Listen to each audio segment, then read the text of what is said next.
മിത്രം എന്ന വാക്ക് എനിക്ക് അർഹിക്കുന്നതാണെന്ന് എനിക്ക് അറിഞ്ഞുകൂടാ. അത് പറയാനുള്ള ധൈര്യം എനിക്കില്ല.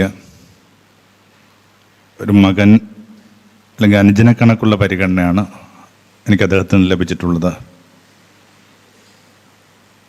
ഞാൻ റെപ്രസെൻ്റ് ചെയ്യുന്ന ഒരു ചർച്ചിനേക്കാൾ കൂടുതലായിട്ട് ഞാൻ സൗഹൃദ സ്നേഹഭാഷണങ്ങളിലും സുവിശേഷ ഭാഷണങ്ങളിലും ഒക്കെ ഏർപ്പെട്ടുള്ളത് ബഹുമാനപ്പെട്ട അച്ഛന്മാരും സമൂഹവും ചേരുന്ന ഈ സമൂഹമാണ്, മാർത്തോമ ചർച്ച. പക്ഷെ അത്രയും ഞാൻ എൻ്റെ പള്ളികളിൽ സംസാരിച്ചിട്ടില്ല. എനിക്ക് ചില സ്നേഹിതരൊക്കെ ഉണ്ടായിരുന്നു, അച്ഛനെ കണക്കും ഈ പനച്ചനെ കണക്കും ഒക്കെ. പക്ഷെ മാർത്തോമ ചർച്ചിലേക്ക് എന്നെ ഇങ്ങനെ പതിവെച്ച് ഗ്രാഫ്റ്റ് ചെയ്തത് വാസ്തവത്തിൽ അത്തനേഷ്യസ് പിതാവായിരുന്നു.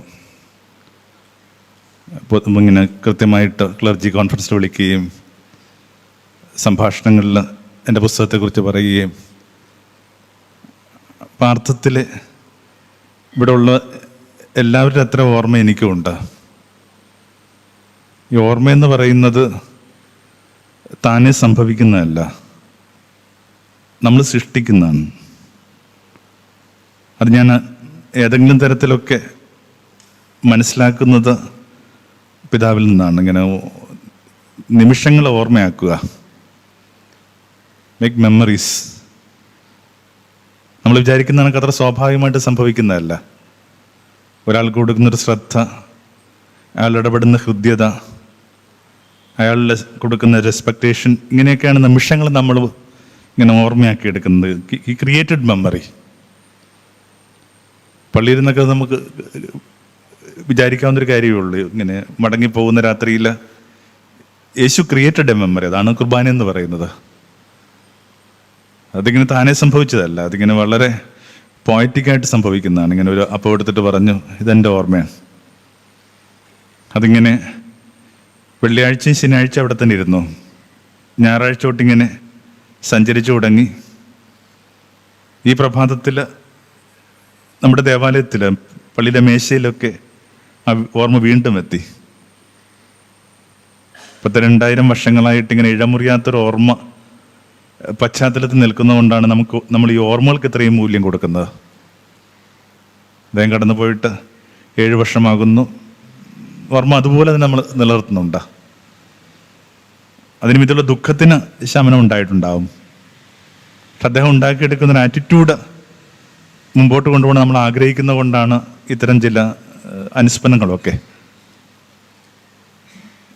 ഇങ്ങനെ ഈ വർഷം ഇങ്ങനെ സാഹിത്യമൊക്കെ ആയിട്ട് ബന്ധപ്പെട്ട് പ്രധാനപ്പെട്ട ഒരു വർഷമാണ്. അതിന് കാരണം ഈ പാവങ്ങൾ എന്ന് പറഞ്ഞൊരു പുസ്തകം, ദ മിസറബിൾ എന്ന് പറയുന്ന പുസ്തകത്തിൻ്റെ മലയാളം വിവർത്തനം വന്നിട്ട് 100ാം വാർഷികമാണ്. അതിനകത്തൊരു ബിഷപ്പുണ്ട്, ഡിയിലെ ബിഷപ്പ്. ഒരു ദേശത്തിൻ്റെ ഷോർട്ട് ഫോമാണ് ഡി എന്ന് പറയുന്നത്. അത് വായിച്ചവരൊക്കെ ആ ബിഷപ്പിൽ പെട്ടുപോയിട്ടുണ്ട്. ഇങ്ങനെ ഒരു വാര്യത്തിൻ്റെ ഒക്കെ ഒരു പശ്ചാത്തലമുള്ള ഒരു എഴുത്തുകാരി അവരുടെ ആത്മകഥയിൽ പറയുന്നത് ഇങ്ങനെയാണ്: അന്തിയിൽ തിരി കൊളുത്തുമ്പോൾ ഞാൻ ഒരു തിരി കൊളുത്തിക്കൊണ്ടിരുന്നത് ഡിയിലെ ബിഷപ്പിന് വേണ്ടിയാണ്. അത്രയും മലയാള ഭാവനിലേക്ക് ചാഞ്ഞു കിടക്കുന്ന ഒരു തിരുമേനിയാണ് ഈ പറയുന്നത്.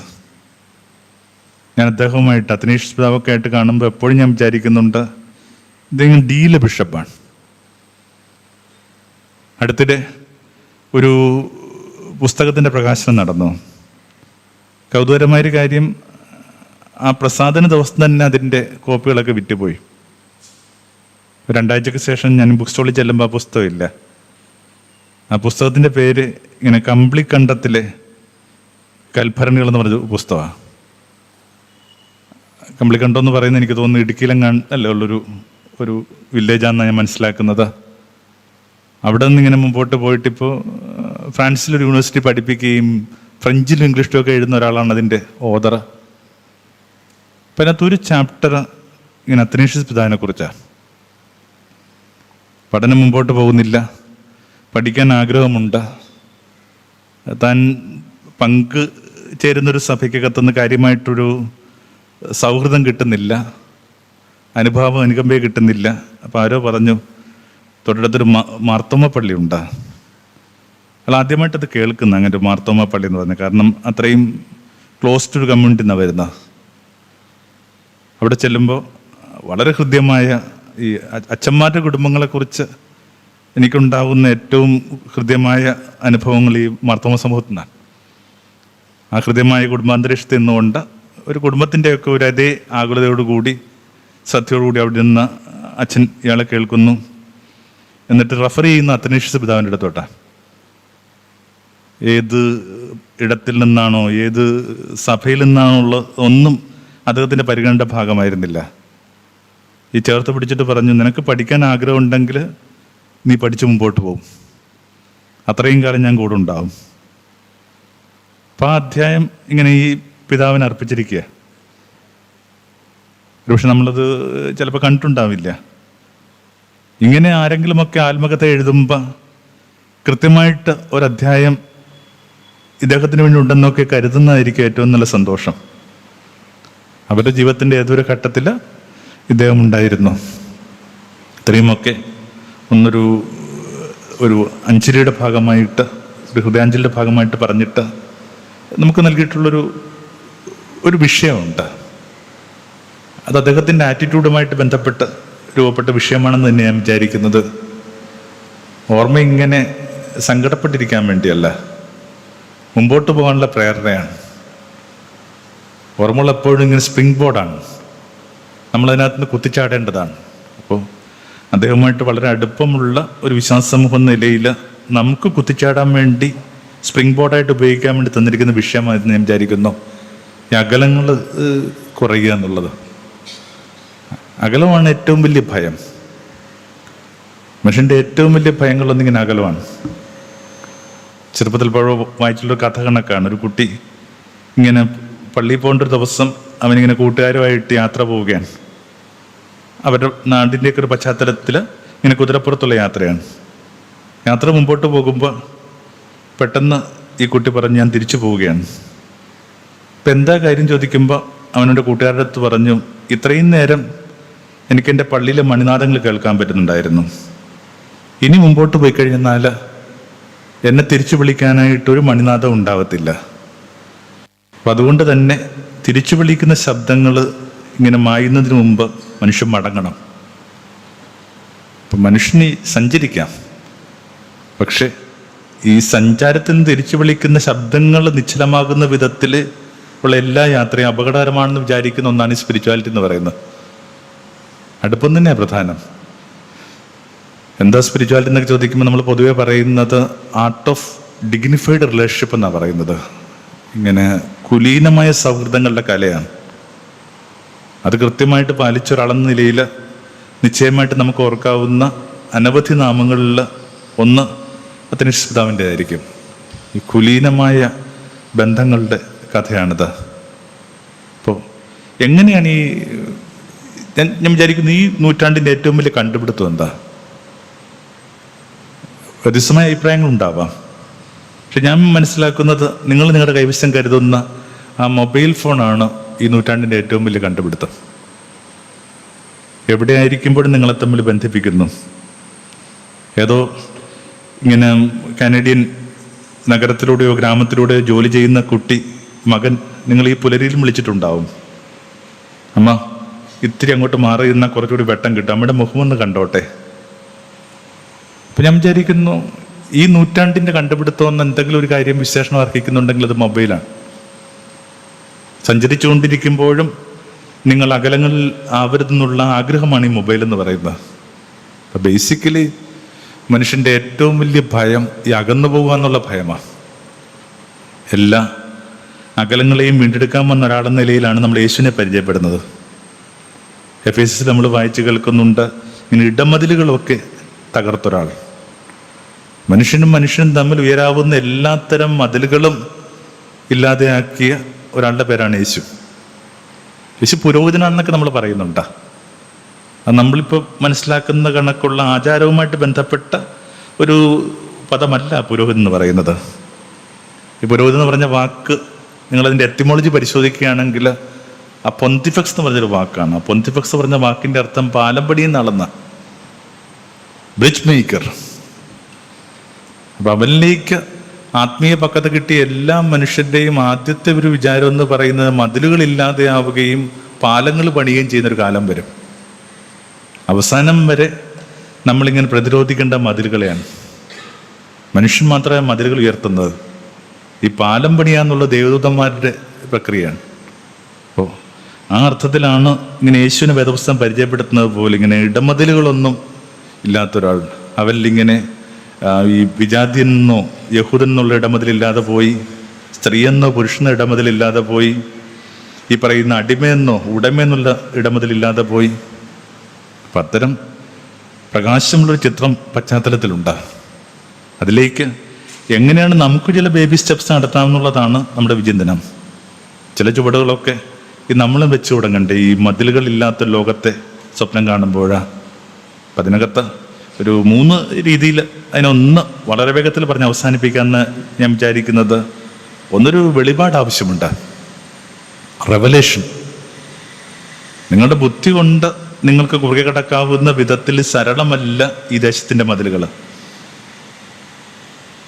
എത്ര ഭംഗിയായിട്ട് മനുഷ്യൻ മതിലുകൾ അക്സെപ്റ്റ് ചെയ്യുന്നൊരു സമൂഹത്തിലാണ് നമ്മൾ ജനിച്ചു വളർന്നത്. മതിലുകളെ കുറിച്ച് ആർക്കും ഒരു ബുദ്ധിമുട്ടില്ല. ഈ ദേശത്ത് നടന്നിട്ടുള്ള എല്ലാ കാര്യങ്ങളും എടുത്തുള്ള എത്ര ആഴത്തിലാണ് ഒരു ഭാരതീയ നിലയിൽ നമ്മളിൽ ഇങ്ങനെ മതിലുകൾ ആഴപ്പെട്ടുള്ളത്. എല്ലാം മതിലല്ലേ. ഞാൻ ഇതിൻ്റെ ഉചിതമായൊരു സ്ഥലമാണെന്ന് എനിക്ക് അറിഞ്ഞുകൂടി. ഈ ദിവസങ്ങളിലൊക്കെ സംസാരിക്കുമ്പോൾ ഞാൻ പറഞ്ഞുകൊണ്ടിരിക്കുന്നത് ഒരു വ്യക്തിയെക്കുറിച്ചാണ്. ഈ ദേശത്തെ ഏറ്റവും നല്ലൊരു സുവിശേഷ പ്രഘോഷകൻ. അത് ഈ സമൂഹത്തിൻ്റെ ഭാഗമായിരുന്നു. ഞാനിപ്പോൾ കേട്ടുകൊണ്ടിരിക്കുന്ന എനിക്ക് ഏറ്റവും കൂടുതൽ സ്നേഹിതരുള്ള ഈ മാർത്തോമ സമൂഹത്തിൻ്റെ ഭാഗമായിരുന്നു. എന്നിട്ട് എന്ത് സംഭവിച്ചു? ഒരു ദിവസം ഈ പറഞ്ഞ ആള് താൻ നെഞ്ചോട് ചേർത്ത് പിടിച്ച ബൈബിള് ഇവിടെ നിന്ന് അധികം അകലെയല്ലാത്തൊരു പള്ളിയുടെ മുറ്റത്തുകൊണ്ടേ കത്തിച്ചു. ഇങ്ങനെ ഞാൻ വന്ന മതത്തെക്കാളേറെ മതിൽ ഇവിടെ ഉണ്ടെന്ന് തിരിച്ചറിഞ്ഞപ്പോഴാണ്. പൊയ്കലപ്പച്ചൻ്റെ കാര്യമാണ് പറയുന്നത്.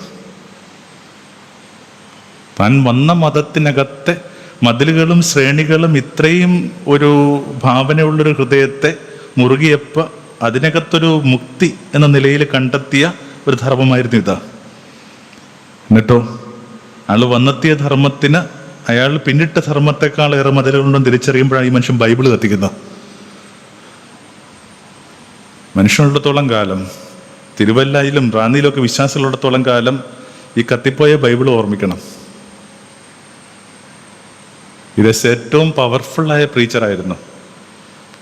തൊട്ടടുത്തൊരു കാലി ചന്തയുണ്ട്. അവിടെ ഇങ്ങനെ കന്നുകാലികളൊക്കെ വിറ്റുകൊണ്ടിരിക്കുന്നതിനിടയിൽ ഒരു പ്രഭാതത്തിൽ ഈ മനുഷ്യൻ പ്രത്യക്ഷപ്പെടുകയാണ്. ഉറക്കെയുള്ള ശബ്ദമാണ്. അയാളിങ്ങനെ വിളിച്ചു പറഞ്ഞു, എൻ്റെ കൈവശം ഒരു കാലിയുണ്ട്, വളരെ ശക്തനായൊരു ഒരു കാളക്കൂറ്റൻ. പക്ഷെ പ്രശ്നം, ആ കാളയെ 4 കയറിട്ട് കെട്ടിയിരിക്കുകയാണ്. കാൾക്കൂട്ടി ഇങ്ങനെ അമ്പരം നിൽക്കുമ്പോഴേക്കും ആ കാളക്കൂറ്റിനെ കെട്ടിയ കയറുകളെ കുറിച്ച് അയാൾ പറയാൻ തുടങ്ങി. അയാൾ പറഞ്ഞു, ഒരു കയറിൻ്റെ പേര് മാത്യു, ഒരു കയറിൻ്റെ പേര് മർക്കോസ്, ഒരു കയറിൻ്റെ പേര് ലൂക്ക, ഒരു കയറിൻ്റെ പേര് യോഹൻ. നമുക്ക് ആ സുവിശേഷത്തിൻ്റെ കയറിൽ നിന്ന് അയാളെ മോചിപ്പിക്കണ്ടേ? ഇത്രയും ഇങ്ങനെ ഹൃദയത്തെ ഉലക്കുന്ന രീതിയിൽ ഇവിടെ ആരും സുവിശേഷ പ്രഘോഷണം നടത്തിയിട്ടൊന്നുമില്ല ഈ ഒരു മേഖലയിൽ. ആ മനുഷ്യനാണ്, ഞാൻ ആവർത്തിക്കുമ്പോൾ എനിക്ക് തന്നെ ഇങ്ങനെ ബുദ്ധിമുട്ട് വരുന്നു, പക്ഷെ അത് പറയാതിരിക്കാൻ പറ്റത്തില്ലല്ലോ, ഈ വേദപുസ്തകം കത്തിക്കുന്നത്. അപ്പോൾ നിറയെ മതിൽ ബോധത്തിൽ പതിഞ്ഞതുകൊണ്ട് മാത്രം അതിനകത്തൊരു കുഴപ്പമില്ലെന്ന മട്ടിൽ ജീവിക്കുന്ന മനുഷ്യരാണ് നമ്മൾ. ഈ ദേശത്തെ ഏറ്റവും വലിയ അശ്ലീലമെന്ന് ഞാൻ കരുതുന്നത് നമ്മുടെ ഈ കല്യാണ പരസ്യങ്ങളിൽ കാണുന്ന ഒരു വാക്കാണ്, പുരാതന ക്രിസ്ത്യൻ ഭവനത്തിലുള്ള പെൺകുട്ടി. നിങ്ങൾ പുരാതനം എന്ന് പറയുന്ന ആ നിമിഷം തന്നെ ഈ പുരാതനമല്ലാത്ത ചില മനുഷ്യർ ഈ ധർമ്മത്തിൽ പങ്കുചേർന്ന അപമാനമുണ്ട്. ഞാൻ വിചാരിക്കേണ്ടത് ആദ്യം ഒഴിവാക്കേണ്ട ഈ വാക്കാണ്, ഇറ്റ്സ് ഒബ്സിൻ. ഇത്രയും അശ്ലീലം പിടിച്ചൊരു വാക്കില്ല. ഈ ക്രിസ്തുവിലേക്ക് വന്നവന് എന്ത് പഴമ, ക്രിസ്തുവിലേക്ക് വരുന്നവന് എന്ത് പുതുമ. 1-ാം മണിക്കൂറിൽ വന്നയാൾക്കും 11-ാം മണിക്കൂറിൽ വന്നയാൾക്കും ഒരേ ദിനാറെന്ന് പഠിപ്പിച്ച ഒരാളെ നമ്മൾ വിട്ടുകളഞ്ഞു. 1-ാം മണിക്കൂർ എന്ന് പറയുന്നത് നിങ്ങൾ കരുതുന്ന കണക്ക് ഈ പുലരിയാണ്, ഈ 2000 ആണ്ട്. ഈ 11-ാം മണിക്കൂർ എന്ന് പറയുന്നത് വൈകുന്നേരം 5 മണി നേരമാണ്. നിങ്ങളൊരു പക്ഷെ വിളിക്കുന്ന ദളിത് ക്രിസ്ത്യൻസാണ്. എന്നിട്ടോ അന്തിയിൽ നമ്മൾ അവർക്ക് കൊടുക്കുന്ന കൂലി ഒന്ന് തന്നെയാണോ? അപ്പോൾ ഈ വലിയ സാമൂഹ്യ വിഷയമായിട്ട് ഈ അകലങ്ങളെയും മതിലുകളെയും എടുക്കേണ്ടെന്ന് ഞാൻ വിചാരിക്കുന്നു. നമുക്കതിനൊരു സഭാവിഷയമായിട്ട് തന്നെ എടുക്കാം. അതിനകത്തുനിന്ന് അതിൻ്റെ ഏറ്റവും എക്സ്ട്രീം സ്റ്റാറ്റസിലേക്ക് കാര്യങ്ങൾ പോയിക്കൊണ്ടിരിക്കുകയാണ്. ഈ പുൾപിറ്റുകൾ, അവിടുത്തെ ബലിയും അവിടുത്തെ ഓർമ്മയും ഒക്കെ അർപ്പിക്കപ്പെടുന്ന ഈ പുൾപിറ്റിൽ നിന്ന് ഇപ്പം കേൾക്കുന്നത് അപരമത വിദ്വേഷമാണ്. ഇതര മതങ്ങൾക്കെതിരായ സംഭാഷണം കേട്ടുകൊണ്ടിരിക്കുന്ന കണക്കുകൾ അനുസരിച്ചിട്ട് ഒരു 2-3 ദിവസത്തിനുള്ളിൽ ഏതാണ്ട് 14,000-ഓളം കുഞ്ഞുങ്ങൾ ഗാസയിൽ വിശപ്പുകൊണ്ട് മരിച്ചു പോകും. നമ്മളിത് പറഞ്ഞുകൊണ്ടിരിക്കുമ്പോൾ ഞാൻ ഈ അടുത്ത ദിവസങ്ങളിൽ ഒരു സന്ദർശനം ലഭിച്ചു. ഇന്ന് വാർ മ്യൂസിയത്തിൽ ഞാൻ പോയിട്ടുണ്ട്, ഹിരോഷിമയിൽ. വാർ മ്യൂസിയം മുഴുവൻ ഇങ്ങനെ ഒരു കാലം ഇങ്ങനെ എരിഞ്ഞു പോയതിൻ്റെ തിരുശേഷിപ്പുകളാണ്. പക്ഷെ എന്നിട്ടും ആ അനവധിയായ തിരുശേഷിപ്പുകൾക്കകത്തുനിന്ന് എൻ്റെ മനസ്സിൽ നിന്ന് ഇപ്പോഴും പറിച്ചു നീക്കാൻ പറ്റാത്ത ഒന്നെന്ന് പറയുന്നത് ഒരു ലഞ്ച് ബോക്സാണ്. ആ പുലരിയിലും ഏതോ ഒരമ്മ കുഞ്ഞിന് പൊതിച്ചോറ് കൊടുത്ത് വിട്ടു. കുട്ടികളൊക്കെ കരിഞ്ഞു പോയ വയലിൽ നിന്ന് കിട്ടുന്നത് ഈ കുട്ടിയുടെ പേരിങ്ങനെ കോറിയിട്ടിരിക്കുന്ന ഒരു അലൂമിനിയം ലഞ്ച് ബോക്സ് ആണ്, അവിടെ ഇരിപ്പുണ്ട്. ആ ലഞ്ച് ബോക്സിൻ്റെ അനുഭവം പോലും ഇല്ലാതെ ഒരു 14,000 കുഞ്ഞുങ്ങൾ ഈ ദിവസങ്ങളിൽ കടന്നു പോകും. ഇതൊക്കെ നടക്കുമ്പോഴും നമ്മളിങ്ങനെ അപരവിദ്വേഷം പറഞ്ഞുകൊണ്ടിരിക്കുകയാണ്, ഇസ്ലാം ഭീകരതയെക്കുറിച്ച് പറഞ്ഞുകൊണ്ടിരിക്കുകയാണ്. ഭീകരത എന്ന് പറയുന്നത് ഒരു മതത്തിൻ്റെയും വേണ്ടി എഴുതി കൊടുത്തിട്ടുള്ള കാര്യമല്ല. എല്ലാ മതത്തിൻ്റെ അകത്തും കാലാകാലങ്ങളായിട്ട് നിലനിൽക്കുന്ന സമ്പ്രദായമാണ്. അവർക്ക് വിശേഷണം വേണ്ട, വെറുതെ ഭീകരത എന്ന് പറഞ്ഞാൽ മതി. അതിന് ഇസ്ലാം ഭീകരത എന്നോ ക്രിസ്ത്യൻ ഭീകരത എന്നോ ജൂത ഭീകരത എന്നൊന്നും ഇല്ല. ഭീകരത ഇപ്പോൾ ഇങ്ങനെ കഠിനമായൊരു കാലത്തിനകത്ത് നമുക്ക് ആവശ്യമുള്ള റെവലേഷൻ എന്താണ്? ആ റെവലേഷൻ എന്ന് പറയുന്നത് വളരെ സിമ്പിളായൊരു വാക്കാണ്. ഒരു കുട്ടി ഉണ്ടായിരുന്നു. ആ കുട്ടിയുടെ ഏറ്റവും വലിയ പ്രതിസന്ധി, ആ കുട്ടിക്ക് അച്ഛനില്ലായിരുന്നു. അങ്ങനെയാണ് അയാളെക്കുറിച്ചുള്ള ജീവചരിത്രം ആരംഭിക്കുന്നത്. എന്താണത്? ആ കുട്ടിയുടെ അമ്മയുമായിട്ട് വിവാഹ നിശ്ചയത്തിൽ ഏർപ്പെട്ട പുരുഷൻ പെട്ടെന്നൊരു ദിവസം മനസ്സിലാക്കുന്നു ഈ സ്ത്രീ ഗർഭിണിയാണ്. ഇങ്ങനെ ആരംഭിക്കുന്നൊരു പുസ്തകമുണ്ട്, അതിന് വിളിക്കുന്ന വാക്കാ സുവിശേഷം എന്ന് പറയുന്നത്. തൻ്റെ പ്രതിശ്രുത വധു ഇങ്ങനെ കാരിങ് ആയിട്ട് ഒരു പുരുഷൻ കണ്ടെത്തുന്നു. ആരാണ് ഈ കുട്ടിയുടെ അച്ഛൻ? ആ അപമാനത്തിൽ പിറന്ന ഒരു കുട്ടി അച്ഛനാരാണെന്ന് ചൂണ്ടിക്കാണിക്കാനായിട്ട് ആരുമില്ലാത്തൊരു കുട്ടിക്ക് ഒരു പ്രഭാതത്തിലൊരു കാര്യം പിടുത്തം കിട്ടി, ദൈവം തൻ്റെ അച്ഛനാണ്. റെവലേഷൻ. ആ റെവലേഷനിൽ നിന്ന് കുട്ടി വിളിച്ചൊരു വാക്കാണ് നമ്മൾ ആവർത്തിക്കേണ്ടത്, അബ്ബ, അച്ഛ. മറിയാക്കൊരു മകനുണ്ട്, ഇങ്ങനെ പണിക്കൊന്നും പോകത്തില്ല, കട്ടമരത്തിലിരുന്ന് ഇങ്ങനെ മുക്കുവരോട് സംസാരിക്കുന്ന കേൾക്കാം. എല്ലാവരും പിരിഞ്ഞു പോകുമ്പോൾ ചുട്ടുപൊള്ളണ ആകാശത്ത് നോക്കി ഇങ്ങനെ നിലവിളിക്കുന്ന കേൾക്കാം, അബ്ബ. ആ മിന്നൽ വെളിച്ചമാണ് യേശുബോധത്തിൻ്റെ ഏറ്റവും അടിസ്ഥാനപരമായ പ്രകാശം, റെവലേഷൻ, അബ്ബ. കുഞ്ഞു വാക്ക. അത് കിട്ടാത്തിടത്തോളം കാലം ഒരു സംഭാഷണങ്ങളും നമ്മളെ ഒരു അണുവിട പോലും മുമ്പോട്ട് പോകാൻ സഹായിക്കത്തില്ല. അച്ഛ. അത് 12 വയസ്സ് തൊട്ട് കുട്ടിക്ക് കിട്ടി, അല്ലെങ്കിൽ 12-ാം വയസ്സിൽ കിട്ടി. കുട്ടിയെ പള്ളിയിൽ കൊണ്ടുപോയതാണ്. പള്ളിയിൽ കൊണ്ടുപോയ കുട്ടി തിരിച്ചു വരുന്നില്ല. അച്ഛനും അമ്മയും പരിഭ്രാന്തരായിട്ട് ഓടി വരുമ്പോഴേക്കും പറയുന്നു, ഞാൻ എൻ്റെ അച്ഛൻ്റെ വീട്ടിലായിരിക്കേണ്ടതല്ലേ. 12 വയസ്സെന്ന് പറയുന്നത് പിബട്ടി ഏജാണ്, ശരീരം പാകപ്പെടുന്ന കാലമാണ്. ആൺകുട്ടിയും പെൺകുട്ടിയും ഒക്കെ മുതിരുന്ന പ്രായമാണ്. അങ്ങനെ ശരീരം പാകപ്പെട്ട ആ കാലത്തിൽ ആ ഒരു കൗമാരക്കാരന് കിട്ടിയ ഒരു മിന്നൽ വെളിച്ചമാണ്. എൻ്റെ ഇനിയും തിരിച്ചറിയാത്ത അപ്പൻ ദൈവമാണ്. അപ്പോൾ ആ മിന്നലാണ്. റെവലേഷൻ എന്ന് പറയുന്നത് ഇങ്ങനെ ചൂട്ടുകറ്റയുടെ വെട്ടത്തിൽ നടക്കുകയല്ല, ഭ്രാന്തൻ്റെ വിളക്കിൽ നടക്കുന്ന നല്ല റെവലേഷൻ. റെവലേഷൻ എന്ന് പറയുന്നത് മിന്നലാണ്. നമ്മൾ വായിച്ചു കേൾക്കുന്നില്ലേ, സാവുൾ ഇങ്ങനെ നടന്ന് പോകുമ്പോൾ, ഇങ്ങനെ ഡമാസ്കസിലോട്ട് പോകുമ്പോഴേക്കും സാവുളിലേക്കൊരു മിന്നൽ വന്നു. എന്നുവെച്ചാൽ ഒറ്റ വെളിച്ചത്തിൽ മുഴുവൻ ഭൂമിയും കാണാൻ പറ്റും. അതിന് വിളിക്കുന്ന വാക്കാണ് മിന്നൽ എന്ന് പറയുന്നത്. റെവലേഷൻ എന്ന് പറയുന്നത് മിന്നൽ വെളിച്ചം. അതിനുശേഷം ഇയാൾ പഴയതല്ല. അപ്പം ആ റെവലേഷന് വേണ്ടിയാണ് പ്രാർത്ഥിക്കേണ്ടത്. നമുക്ക് സംഭവിച്ച ഏറ്റവും വലിയ ബുദ്ധിമുട്ട്, നമ്മളിങ്ങനെ വേദപുസ്തകം വിവർത്തനം ചെയ്തപ്പോൾ, അതിങ്ങനെ കാത്തലിക് വിവർത്തനമാവട്ടെ, കാലാകാലങ്ങളായിട്ട് നമ്മൾ ഉപയോഗിക്കുന്ന സത്യവേദ പുസ്തകമായിക്കൊള്ളട്ടെ, അവിടെയൊക്കെ നമ്മൾ ഉപയോഗിക്കുന്ന വാക്ക് പിതാവെന്നാണ്. ദൈവം പിതാവാണെന്ന് പിടുത്തം കിട്ടുന്ന പറയുന്നത്. പിതാവാണെന്ന് പറയുന്നത് നിങ്ങൾക്ക് ഒന്നും പിടുത്തം കിട്ടിയിട്ടില്ല. കാരണം യേശു ഉപയോഗിച്ച വാക്ക് അബ്ബ എന്ന വാക്കാണ്. അതിങ്ങനെ പരാവർത്തനം ചെയ്യുമ്പോൾ ഉപയോഗിക്കേണ്ടിരുന്ന വാക്ക് ഒന്നെങ്കിൽ അച്ഛന്നായിരിക്കണമായിരുന്നു, അല്ലെങ്കിൽ ക്രിസ്തീയ പരിസരങ്ങളിൽ വിളിക്കുന്ന കണക്ക് അപ്പ എന്നായിരിക്കണമായിരുന്നു. നിർഭാഗ്യവശാല അതൊരു ഡിനോട്ടേറ്റീവ് വേർഡായിട്ട് മാറി പിതാവ്.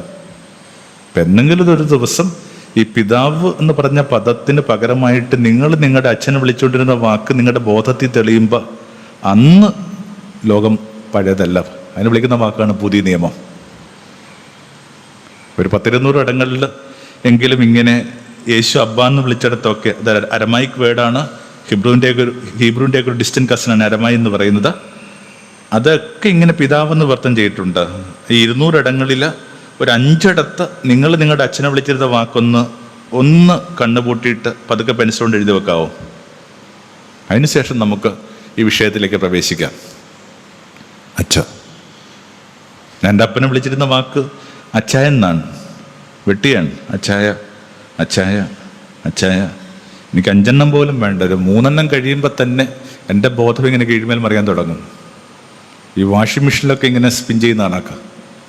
അപ്പം ആ വാക്കാണ് അയാളുടെ താക്കോൽ പദം. അത് പിടുത്തം കിട്ടാതെ നമുക്ക് ഒരു ബന്ധത്തെക്കുറിച്ചും ഇങ്ങനെ നിർവചിക്കാൻ പറ്റത്തില്ല. അത് പിടുത്തം കിട്ടുന്ന ദിവസം നമ്മളിവിടെ ആദ്യം കാണുന്നവരൊക്കെ ഉണ്ടാവും ഈ കൂട്ടത്തിൽ. ഞാൻ നിങ്ങളുടെ അടുക്കലേക്ക് വന്നിട്ട് ചോദിക്കാൻ പോകുന്നൊരു ചോദ്യം ഇത്രയേ ഉള്ളൂ: എവിടെയായിരുന്നു? നിങ്ങൾ അമ്പരക്കും. എവിടെ ആയിരിക്കാന്ന് ചോദിക്കാനായിട്ട് നമ്മളും ഈ പരിചയമില്ലല്ലോ. അച്ഛനൊന്നാണ്. എന്തോ കുറെ കാരണങ്ങൾ കൊണ്ട് നമ്മൾ കഴിഞ്ഞ 10-60 വർഷമായിട്ട് കണ്ടിട്ടില്ലെന്ന് മാത്രമേ ഉള്ളൂ. എവിടെ? അതാണ് അൾട്ടിമേറ്റ്. അതിർത്തിയിൽ ഇരുവശങ്ങളിൽ നിൽക്കുന്ന 2 പട്ടാളക്കാർ ചോദിക്കുകയാണ്, എവിടെ ആയിരുന്നു ഇത്രയും കാലം? കുറച്ച് എന്ത് ചെയ്യുന്നു, അവധിക്ക് പോയിരിക്കുകയായിരുന്നു. എവിടെ ആയിരുന്നു? അപ്പം ഞാൻ വിചാരിക്കുന്നു ബാക്കിയുള്ളതൊക്കെ വെറുതെ ചർച്ചയാണ്. നമ്മളൊരു ഫെയ്ത്ത് കമ്മ്യൂണിറ്റി എന്ന നിലയിൽ പ്രാർത്ഥിക്കേണ്ടത് ഒരു ദിവസം ഈ മിന്നൽ വെളിച്ച ഉള്ളിലോട്ട് വരണം. അപ്പോഴാണ് പിടുത്തം കിട്ടുന്നത്. ഈ അടുത്തിരിക്കുന്നവരും അകന്നു പോയവരും നമ്മൾ അകറ്റി നിർത്തിയവരും ഒക്കെ ഇങ്ങനെ പല കാരണങ്ങൾ കൊണ്ട് വീട് വിട്ട് ഇറങ്ങിപ്പോയ നമ്മുടെ ഉടപ്പിറന്നോരാ. എൻ്റെ ഉടപ്പിറന്നോളെ, എന്തൊരു വാക്കാണ് ഈ മലയാളം സാഹോദര്യത്തിന് വേണ്ടി കരുതി വെക്കുന്നത്. ഈ കൂടപ്പിറപ്പ്, എൻ്റെ കൂടപ്പിറപ്പുകൾ. അപ്പം ബാക്കിയൊക്കെ നമ്മുടെ സ്ട്രാറ്റജിക്കലായിട്ടുള്ള കൊച്ചു വർത്താനങ്ങളാണ്. അതിലോട്ട് പ്രവേശിക്കേണ്ടെന്ന് പോലും ഞാൻ കരുതുന്നത്. ആരും മിന്നൽ കിട്ടിയാൽ മതി. അതൊക്കെ സാമാന്യം ഇങ്ങനെ ബോധത്തിൽ തെളിഞ്ഞ ഒരാളെന്ന നിലയിൽ തന്നെയാണ് ഞാൻ ഈ അത്നീഷ്യസ് പിതാവിനെയൊക്കെ ഓർക്കാനായിട്ട് ഇഷ്ടപ്പെടുന്നത്. എൻ്റെ ഒരു സഭയുടെ ഘടനയെക്കുറിച്ച് അദ്ദേഹം ചോദിച്ചിട്ടില്ല. എന്തെങ്കിലുമൊക്കെ ഒന്നും സഭയുമായിട്ട് ബന്ധപ്പെട്ട ഒരു വിഷയവും ചോദിച്ചിട്ടില്ല. ഞങ്ങൾ കുറഞ്ഞ പക്ഷം ഒരു 30 പ്രാവശ്യങ്ങളും കണ്ടിട്ടുണ്ടാവും. എവിടെയുള്ള ഒരു ക്രിസ്തുദാസൻ, അനപ്പുറമായിട്ട് വേറൊന്നുമില്ല. എന്തെങ്കിലും പരിഗണന ഉണ്ടെങ്കിൽ അതിങ്ങനെ യേശുവുമായിട്ട് ബന്ധപ്പെട്ടാണ് എന്നുള്ളൊരു പരിഗണന മാത്രമേ ഉള്ളൂ. അതിലും ഇത് എന്താ ആവശ്യമുള്ളത്? അപ്പോൾ ഒന്ന്, ഈ പറഞ്ഞ വെളിച്ചത്തിന് വേണ്ടി പ്രാർത്ഥിക്കുക എന്നുള്ളതാണ്. 2, ഇതിൻ്റെ ഒരു കൾച്ചർ നിലനിർത്താൻ വേണ്ടി നമ്മൾ സൃഷ്ടിക്കേണ്ട പരിസരം, അതുകൂടി ഒന്ന് സൂചിപ്പിക്കുക. എന്തായിരിക്കും നിങ്ങളുടെ പരിസരം? ഒരു പരിസരം വളരെ പ്രധാനപ്പെട്ടാണ്. നമ്മുടെ പരിസരം സൃഷ്ടിക്കേണ്ട 4 തരം മനുഷ്യരെക്കുറിച്ച് വേദപുസ്തകം പറയുന്നുണ്ട്. ഒന്ന്, നമ്മുടെ പരിസരത്തിൽ ഉണ്ടാവേണ്ട ഒരു വ്യക്തി എന്ന് പറയുന്നത് ഷേബായിലെ രാജ്ഞിയാണ്. നമ്മൾ അങ്ങനെ ഒരു കാര്യം വായിച്ചു കേൾക്കും. അന്തിമ ദിനങ്ങളിൽ ഷേബായിലെ രാജ്ഞി എഴുന്നേറ്റിട്ട് ഈ തലമുറയെ വിധിക്കും. എന്താ കാര്യം? ഇതാ നിങ്ങളുടെ മുമ്പിൽ ശലോമോനേക്കാൾ അറിവുള്ള ഒരാൾ. എന്നിട്ട് നിങ്ങൾ അയാൾ എന്തുമാത്രം ഉപയോഗപ്പെടുത്തി. ഒന്നതാണ് ഈ ജ്ഞാനമുള്ള മനുഷ്യർ നമ്മുടെ പരിസരത്തിൽ ഉണ്ടായിരിക്കുക എന്നുള്ള, ഈ ജ്ഞാനാന്വേഷികൾ ഉണ്ടാവുക. ഷേബായിലെ രാജ്ഞി എന്നൊക്കെ പറയുന്നത് ജ്ഞാനാന്വേഷിയായ സ്ത്രീയാണ്. യഹൂദർക്ക് കടൽ ഭയമായിരുന്നു. നമ്മൾ ഈ ബൈബിളിൽ പറയുന്ന ഗലീലി പോലും കടലല്ല, അതിങ്ങനെ ഒരു തടാകമാണ്. ഒരു കടൽ മുറിച്ച് കടക്കുക എന്നുള്ള അവരുടെ രീതിയല്ല. കാരണം അവരുടെ ഏറ്റവും വലിയ പേടി സ്വപ്നം കടലാണ്. അതിനകത്തു നിന്നാണ് ഈ പറയുന്ന അപ്പക്കോളിപ്റ്റിക്കൽ റീഡിങ്സിനകത്തൊക്കെ ഈ ഡ്രാഗൺസ് ഒക്കെ വരുന്നത്, വ്യാളികളൊക്കെ വരുന്നത്. നിങ്ങൾ ശ്രദ്ധിച്ചിട്ടുണ്ടാവും, വെളിപാടിൻ്റെ പുസ്തകത്തിൽ പറയുന്നൊരു കാര്യമുണ്ട്, വിശുദ്ധ നഗരിയിൽ കടലുണ്ടാവില്ല. ബാക്കി എല്ലാത്തിൻ്റെയും ഒരു ഇല്യൂമിനേറ്റ് റിപ്ലിക്ക ആ വിസ്തബിലിൽ ഉണ്ടാവുമെന്നാണ് സങ്കല്പം. പക്ഷേ ഇവിടെ ഉള്ളൊരു കാര്യം അവിടെ ആബ്സെൻ്റ് ആണ്. എന്താണത്? കടലുണ്ടാവത്തില്ല. കാരണം അത്രയും ഭയമാണ് കടലിന്. അങ്ങനെ പുരുഷന്മാർ ഭയക്കുന്ന, കടൽ യാത്ര ചെയ്യാൻ ഭയപ്പെടുന്നൊരു സമൂഹത്തിലേക്കാണ് ഇങ്ങനെ അനേക ദൂരം, അനേക നോട്ടിക് മൈൽ സഞ്ചരിച്ച ഒരു സ്ത്രീ വരുന്നത്. ഇപ്പം ഭൂമിയിലെ ജ്ഞാനാന്വേഷികൾ നമ്മളെ വിധിക്കുന്ന പറയുന്നത്. എന്തൊരു അറിവുള്ള മനുഷ്യൻ! അയാൾ നമ്മൾ എത്ര കുറച്ചാണ് ഉപയോഗപ്പെടുത്തുന്നത്. ഓരോ വാക്കിനകത്തും ഇങ്ങനെ പ്രകാശത്തിൻ്റെ എന്താ പറയുക സൗരയൂഥങ്ങളല്ലേ. ഒരു വാക്കുകൊണ്ടൊക്കെ നമ്മൾ അടിമുടി പ്രകാശിപ്പിക്കാൻ പറ്റുന്ന വാക്കുള്ള ഒരാളെ നമ്മൾ എത്ര കുറച്ചാണ് ഉപയോഗപ്പെടുത്തുക. അപ്പോൾ ഒന്നാമത്തത് നമ്മുടെ പരിസരത്തിനകത്ത് ഈ ജ്ഞാനാന്വേഷണം ഉണ്ടാകുക എന്നുള്ളത്. ഒരുപക്ഷെ മറ്റു പലരെയും നിന്ന് അത്തനീഷ് പിതാവിനെ വ്യത്യസ്തമാക്കുന്ന ആ ഘടകമാണ്. ഈ മനുഷ്യൻ ജ്ഞാനാന്വേഷിയായ ഒരു മനുഷ്യനായിരുന്നു. നന്നായിട്ട് വായിക്കുകയും പഠിക്കുകയും ദേശം അംഗീകരിക്കുന്ന മനുഷ്യരെ പോയി കാണുകയും അവരുടെ ആശീർവാദം പ്രാർത്ഥിക്കുകയും ഒക്കെ ചെയ്തിട്ടുള്ള ഒരു മനുഷ്യനാണ്. നമുക്കറിയാം അദ്ദേഹത്തിന് ഈ ദേശത്തെ ഇത്തരം ജ്ഞാനാന്വേഷികളുമായിട്ടുള്ള ബന്ധം ഒന്നോ രണ്ടോ പേരിൽ ഒതുക്കേണ്ടതല്ല അത്, അല്ലെങ്കിൽ ഒന്നോ രണ്ടോ പേരിൽ ചുരുക്കാമെന്ന് പറയുന്നത് അധർമ്മമാണ്. എല്ലാവരും അവരുടേതായ രീതിയിൽ നമ്മുടെ ലോകത്തെ ഭംഗിയാക്കുന്നുണ്ട്. രണ്ടാമതായിട്ട് ഈ ഗ്രാമവാസികളുണ്ടോ എന്നുള്ളതാണ് കൂടെ. ഈ ഗ്രാമത്തിൽ നിന്ന് അകന്നു പോയിരിക്കുക എന്നുള്ള. യേശു പറഞ്ഞു, നിങ്ങൾ വിധിക്കാൻ പോകുന്ന മറ്റൊരു കൂട്ടരെന്ന് പറയുന്നത് നിനിവേ നിവാസികളാണ്. ആ നിനിവേ നിവാസികൾ എന്ന് പറയുന്നത് ഈ പറയുന്ന ഗുരുഭജസ്സുകളെയൊക്കെ വളരെ ഡയറക്റ്റായിട്ട് എടുക്കുന്ന ഇങ്ങനെ ആത്മാർത്ഥമുള്ള മനുഷ്യ. ഗ്രാമോ, നിങ്ങൾ മാനസാന്തരപ്പെട്ടില്ലെങ്കിൽ ഈ പറയുന്ന നിനിവേ നശിക്കപ്പെടുമെന്നൊക്കെ പറഞ്ഞു കഴിഞ്ഞപ്പോഴേക്കും ദേശ ഉപവാസത്തിന് പോകാൻ തീരുമാനിച്ചു. അപ്പോഴവർ ഓർക്കുന്നത്, നമ്മൾ മാത്രം രക്ഷപ്പെട്ട കാര്യമില്ല, നമ്മുടെ എരുത്തിലെ പശുക്കളും രക്ഷപ്പെടണം, നമ്മൾ ഉഴാനായിട്ട് ഉപയോഗിക്കുന്ന കാള രക്ഷപ്പെടണം, നമ്മുടെ ഭാരം എടുക്കുന്ന ഈ പറയുന്ന കഴുത രക്ഷപ്പെടണം. എന്നിട്ട് അവരെന്ത് ചെയ്തു? ആ ദേശത്തെ മുഴുവൻ തിരിയക്കുകളെയും ഇങ്ങനെ ചാരം പൂശിയാൻ, അതിനെയൊക്കെ പട്ടിണി കിട്ടു, അതിനെ ഉപവസിപ്പിച്ചു. കാരണം എല്ലാവരും രക്ഷപ്പെടണം. അപ്പം അവരാ നിനിവേ നിവാസികളാണ്. ഈ ഗ്രാമീണ നിഷ്കളങ്കത പുലർത്തുന്ന മനുഷ്യരാണ്. ഞാൻ വിചാരിക്കുന്നു അതിനകത്ത് ഈ മനുഷ്യൻ ശ്രദ്ധിച്ചിട്ടുണ്ട്. ഇങ്ങനെ ഈ ഗ്രാമത്തിൽ നിന്ന് അകന്നു പോയിട്ടില്ല മനസ്സുകൊണ്ട്. ഹൃദ്യമായ ആ ഒരു രീതിയും ഇടപെടലും ഒക്കെ ഗ്രാമത്തിൻ്റെതാണ്. മെറ്റിക്കുലസ് അല്ലാത്തൊരു ബിഹേവിയർ ഉണ്ട്, അടുപ്പമുണ്ട്. ചിലപ്പോൾ ശോഭിക്കുന്നതൊക്കെ ആയിട്ട് എനിക്കറിയാം. ശോഭം ഒന്നും മോശം കാര്യമല്ല. ഇതൊക്കെ ഇങ്ങനെ പച്ച മനുഷ്യരാണ്. രണ്ടാമത്തെ ഈ പച്ച മനുഷ്യരെ മധ്യയായിരിക്കുക എന്നുള്ള യേശു തന്നെ വിശേഷിപ്പിക്കുന്നൊരു വാക്കും ഇങ്ങനെയാണ്, പച്ച മനുഷ്യൻ. എവിടെ അത് പറയുന്നത്? പച്ചമരത്തോട് ഇപ്രകാരം ചെയ്യുന്നുണ്ടെങ്കിൽ പച്ച മനുഷ്യനാണ്. മൂന്നാമതായിട്ട് ഈ പറയുന്ന ചെറുപ്പക്കാരോട് നിങ്ങൾ അകന്നു പോയില്ല എന്നുള്ളതാണ്. അതിനകത്തും ഇദ്ദേഹം ശ്രദ്ധിക്കുന്നതായിട്ട് ഞാൻ ശ്രമിച്ചിട്ടുണ്ട്. ഇങ്ങനെ ചെറുപ്പക്കാരിൽ ഒപ്റ്റിമിസ്റ്റിക് ആയിരുന്നു. ചെറുപ്പക്കാർ എന്തുമാത്രം വിധിവാചകങ്ങൾ കൂടിയാണ് ഇവിടുത്തെ എല്ലാ സഭകളും നേരിട്ടുകൊണ്ടിരിക്കുന്നത്. ഇങ്ങനെ എന്തൊരു കഠിനമായ അപരാധമാണ്. എന്ത് ഈ സഭയെന്ന് പറയുന്നത് തന്നെ ഒരു ചെറുപ്പക്കാരൻ തുടങ്ങിയ സംഭവത്തിൻ്റെ പേരാണ്. ഒരു മരപ്പണിക്കാരനായ ചെറുപ്പക്കാരൻ ആരംഭിച്ച ധർമ്മമാണ്. അയാൾ കടന്നു പോകുമ്പോൾ പോലും അയാൾക്ക് 30-33 വയസ്സേ ഉള്ളെന്നാണ് നമ്മൾ വിചാരിക്കുന്നത്. ആരായിരുന്നു അയാളുടെ കൂടെ ഉണ്ടായിരുന്ന 12 പേര്? 14 വയസ്സോടെ 24 വയസ്സ് വരെയുള്ളവർ. നമ്മളതൊക്കെ മറന്നുപോയി. നമ്മുടെ ക്ലാസിക് പെയിൻറ്റിങ്ങിനകത്തൊക്കെ ഇവരെ പ്രായമുള്ള മനുഷ്യരായിട്ട് ചിത്രീകരിച്ചിട്ട് നമ്മൾ ഇതൊരു ചെറുപ്പക്കാരുടെ സൗഹൃദ ഇടമാണെന്നുള്ളത്, ഹബ്ബാണെന്നുള്ള കാര്യം നമ്മൾ മറന്നുപോയി. വെറുതെ കുറേ ചെറുപ്പക്കാർ കണ്ട സ്നേഹഭാവനയുടെ പേരാണ് സുവിശേഷം. അതുകൊണ്ടാണ് യേശു അവരടുത്ത് പറഞ്ഞത് ഇങ്ങനെ ലോകത്തിൻ്റെ അതിരുകളിലേക്ക് പോവുക. പ്രായത്തിൽ കൂടി ചെന്നവർക്ക് അതിരുകളെന്നൊക്കെ പറയുന്നത് വളരെ ചെറുതാണ്. തങ്ങൾ സംസാരിക്കുന്ന ഭാഷ, തങ്ങൾ പാർക്കുന്ന ദേശം, ഇത്രയൊക്കെ ഉള്ളു അവരുടെ അതിരുകൾ. ആ അതിരുകൾ സ്വപ്നം മീതെ സ്വപ്നം കാണാൻ പറ്റുന്ന യവനം. യവനക്കാരോടൊപ്പം ഇരിക്കുന്നുള്ളതാണ് മൂന്നാമത്തെ നമ്മുടെ പരിസരത്തിൽ. അവരെ നമ്മൾ അപ്ഡേറ്റ് ചെയ്യുന്നത്. ഒന്നോർത്ത് നിങ്ങൾക്ക് തന്നെ പിടുത്തം കിട്ടും. നിങ്ങളെക്കാൾ കൂടുതൽ ഇമോഷണൽ ഇൻ്റലിജൻസ് എന്ന് പറയുന്നൊരു കാര്യം നിങ്ങളുടെ കുട്ടികൾക്കുണ്ട്. പണ്ടൊക്കെ നമ്മൾ പഠിച്ചുകൊണ്ടിരുന്ന കാലത്ത് ഈ ഇൻ്റലിജൻസ് എന്നൊക്കെ പറയുന്നത് പരീക്ഷയ്ക്ക് കിട്ടുന്ന മാർക്ക് മാത്രമായിരുന്നു. ഇപ്പം നിങ്ങൾ വെറുതെ ഫോണിലൊന്ന് ഗൂഗിൾ ചെയ്ത് നോക്കൂ. ഇൻ്റലിജൻസ് ഒരു 7 ലെവലെന്ന ചിലയിടങ്ങളിൽ, 12 ലെവലെന്ന ചിലയിടങ്ങളിൽ, അതിൻ്റെ ആദ്യത്തെ 2-3 ഇടങ്ങളിൽ തന്നെ വാക്കുകളിൽ തന്നെ നമ്മൾ വായിച്ചു കേൾക്കും വൈകാരിക ബുദ്ധി. അത് ഒരു തർക്കമില്ലാതെ പറയുകയാണ്, നിങ്ങളെക്കാൾ കൂടുതൽ നിങ്ങളുടെ കുഞ്ഞുങ്ങൾക്കാണ്. അപ്പം ആ കുഞ്ഞുങ്ങളോട് ഇങ്ങനെ ആദരപൂർവ്വം വർത്തിക്കുക എന്നുള്ളത്. അതുകൊണ്ടാണ് യേശു പിശാചുക്കളെ ഒഴിവാക്കുന്നത്. പിശാചുക്കളുടെ തലവനായ ബീൽസബൂളിനെ കൊണ്ടാണെന്നൊക്കെ പറഞ്ഞു കഴിയുമ്പോഴേക്കും യേശു പുഞ്ചിരിച്ചുകൊണ്ട് പറഞ്ഞു, ദറ്റ്സ് ഫൈൻ. പക്ഷെ എനിക്കൊരു കുഞ്ഞു പ്രശ്നമുണ്ട്. എന്താണത്? നിങ്ങളുടെ മക്കളും അത് ചെയ്യുന്നുണ്ട്. നിങ്ങളുടെ മക്കൾ ഈ എക്സോർസിസ്റ്റിൽ ഇടപെടുന്നുണ്ട്.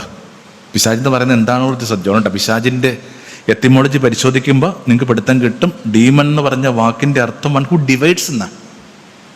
ഈ വിഭജിക്കുന്ന ഇടങ്ങളിൽ നിന്ന് യൂണിറ്റിയിലോട്ട് കൊണ്ടുവരുന്നതിന് വിളിക്കുന്ന വാക്കാണ് എക്സോർസിസം. ഒരു സാത്താൻ പേര് പറയുന്നില്ല, ഞങ്ങൾ എന്താണ് ലെജിയനാണ്, വി ആർ 100.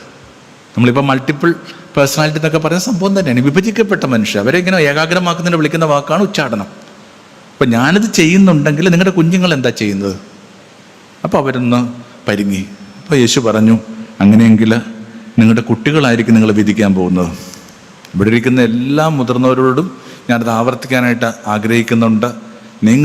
നിങ്ങളുടെ ജീവിത സായന്തനത്തിൽ വിധിക്കാൻ പോകുന്ന നിങ്ങളുടെ കുട്ടികളായിരിക്കും. നിങ്ങൾ ഞങ്ങളുടെ ജീവിതവുമായിട്ട് എന്ത് ചെയ്തു? What did you do with our life? ഇപ്പോൾ 3 അതാണ്. 4-മതായിട്ട് ദരിദ്രർ. ചുറ്റും ദരിദ്രരുണ്ടോ എന്നുള്ള പ്രധാനം. ഇതിങ്ങനെ എൻ്റെ ഏറ്റവും വലിയ പേടി ഇതിങ്ങനെ ദരിദ്രരിൽ നിന്ന് അകന്നു പോയതാ.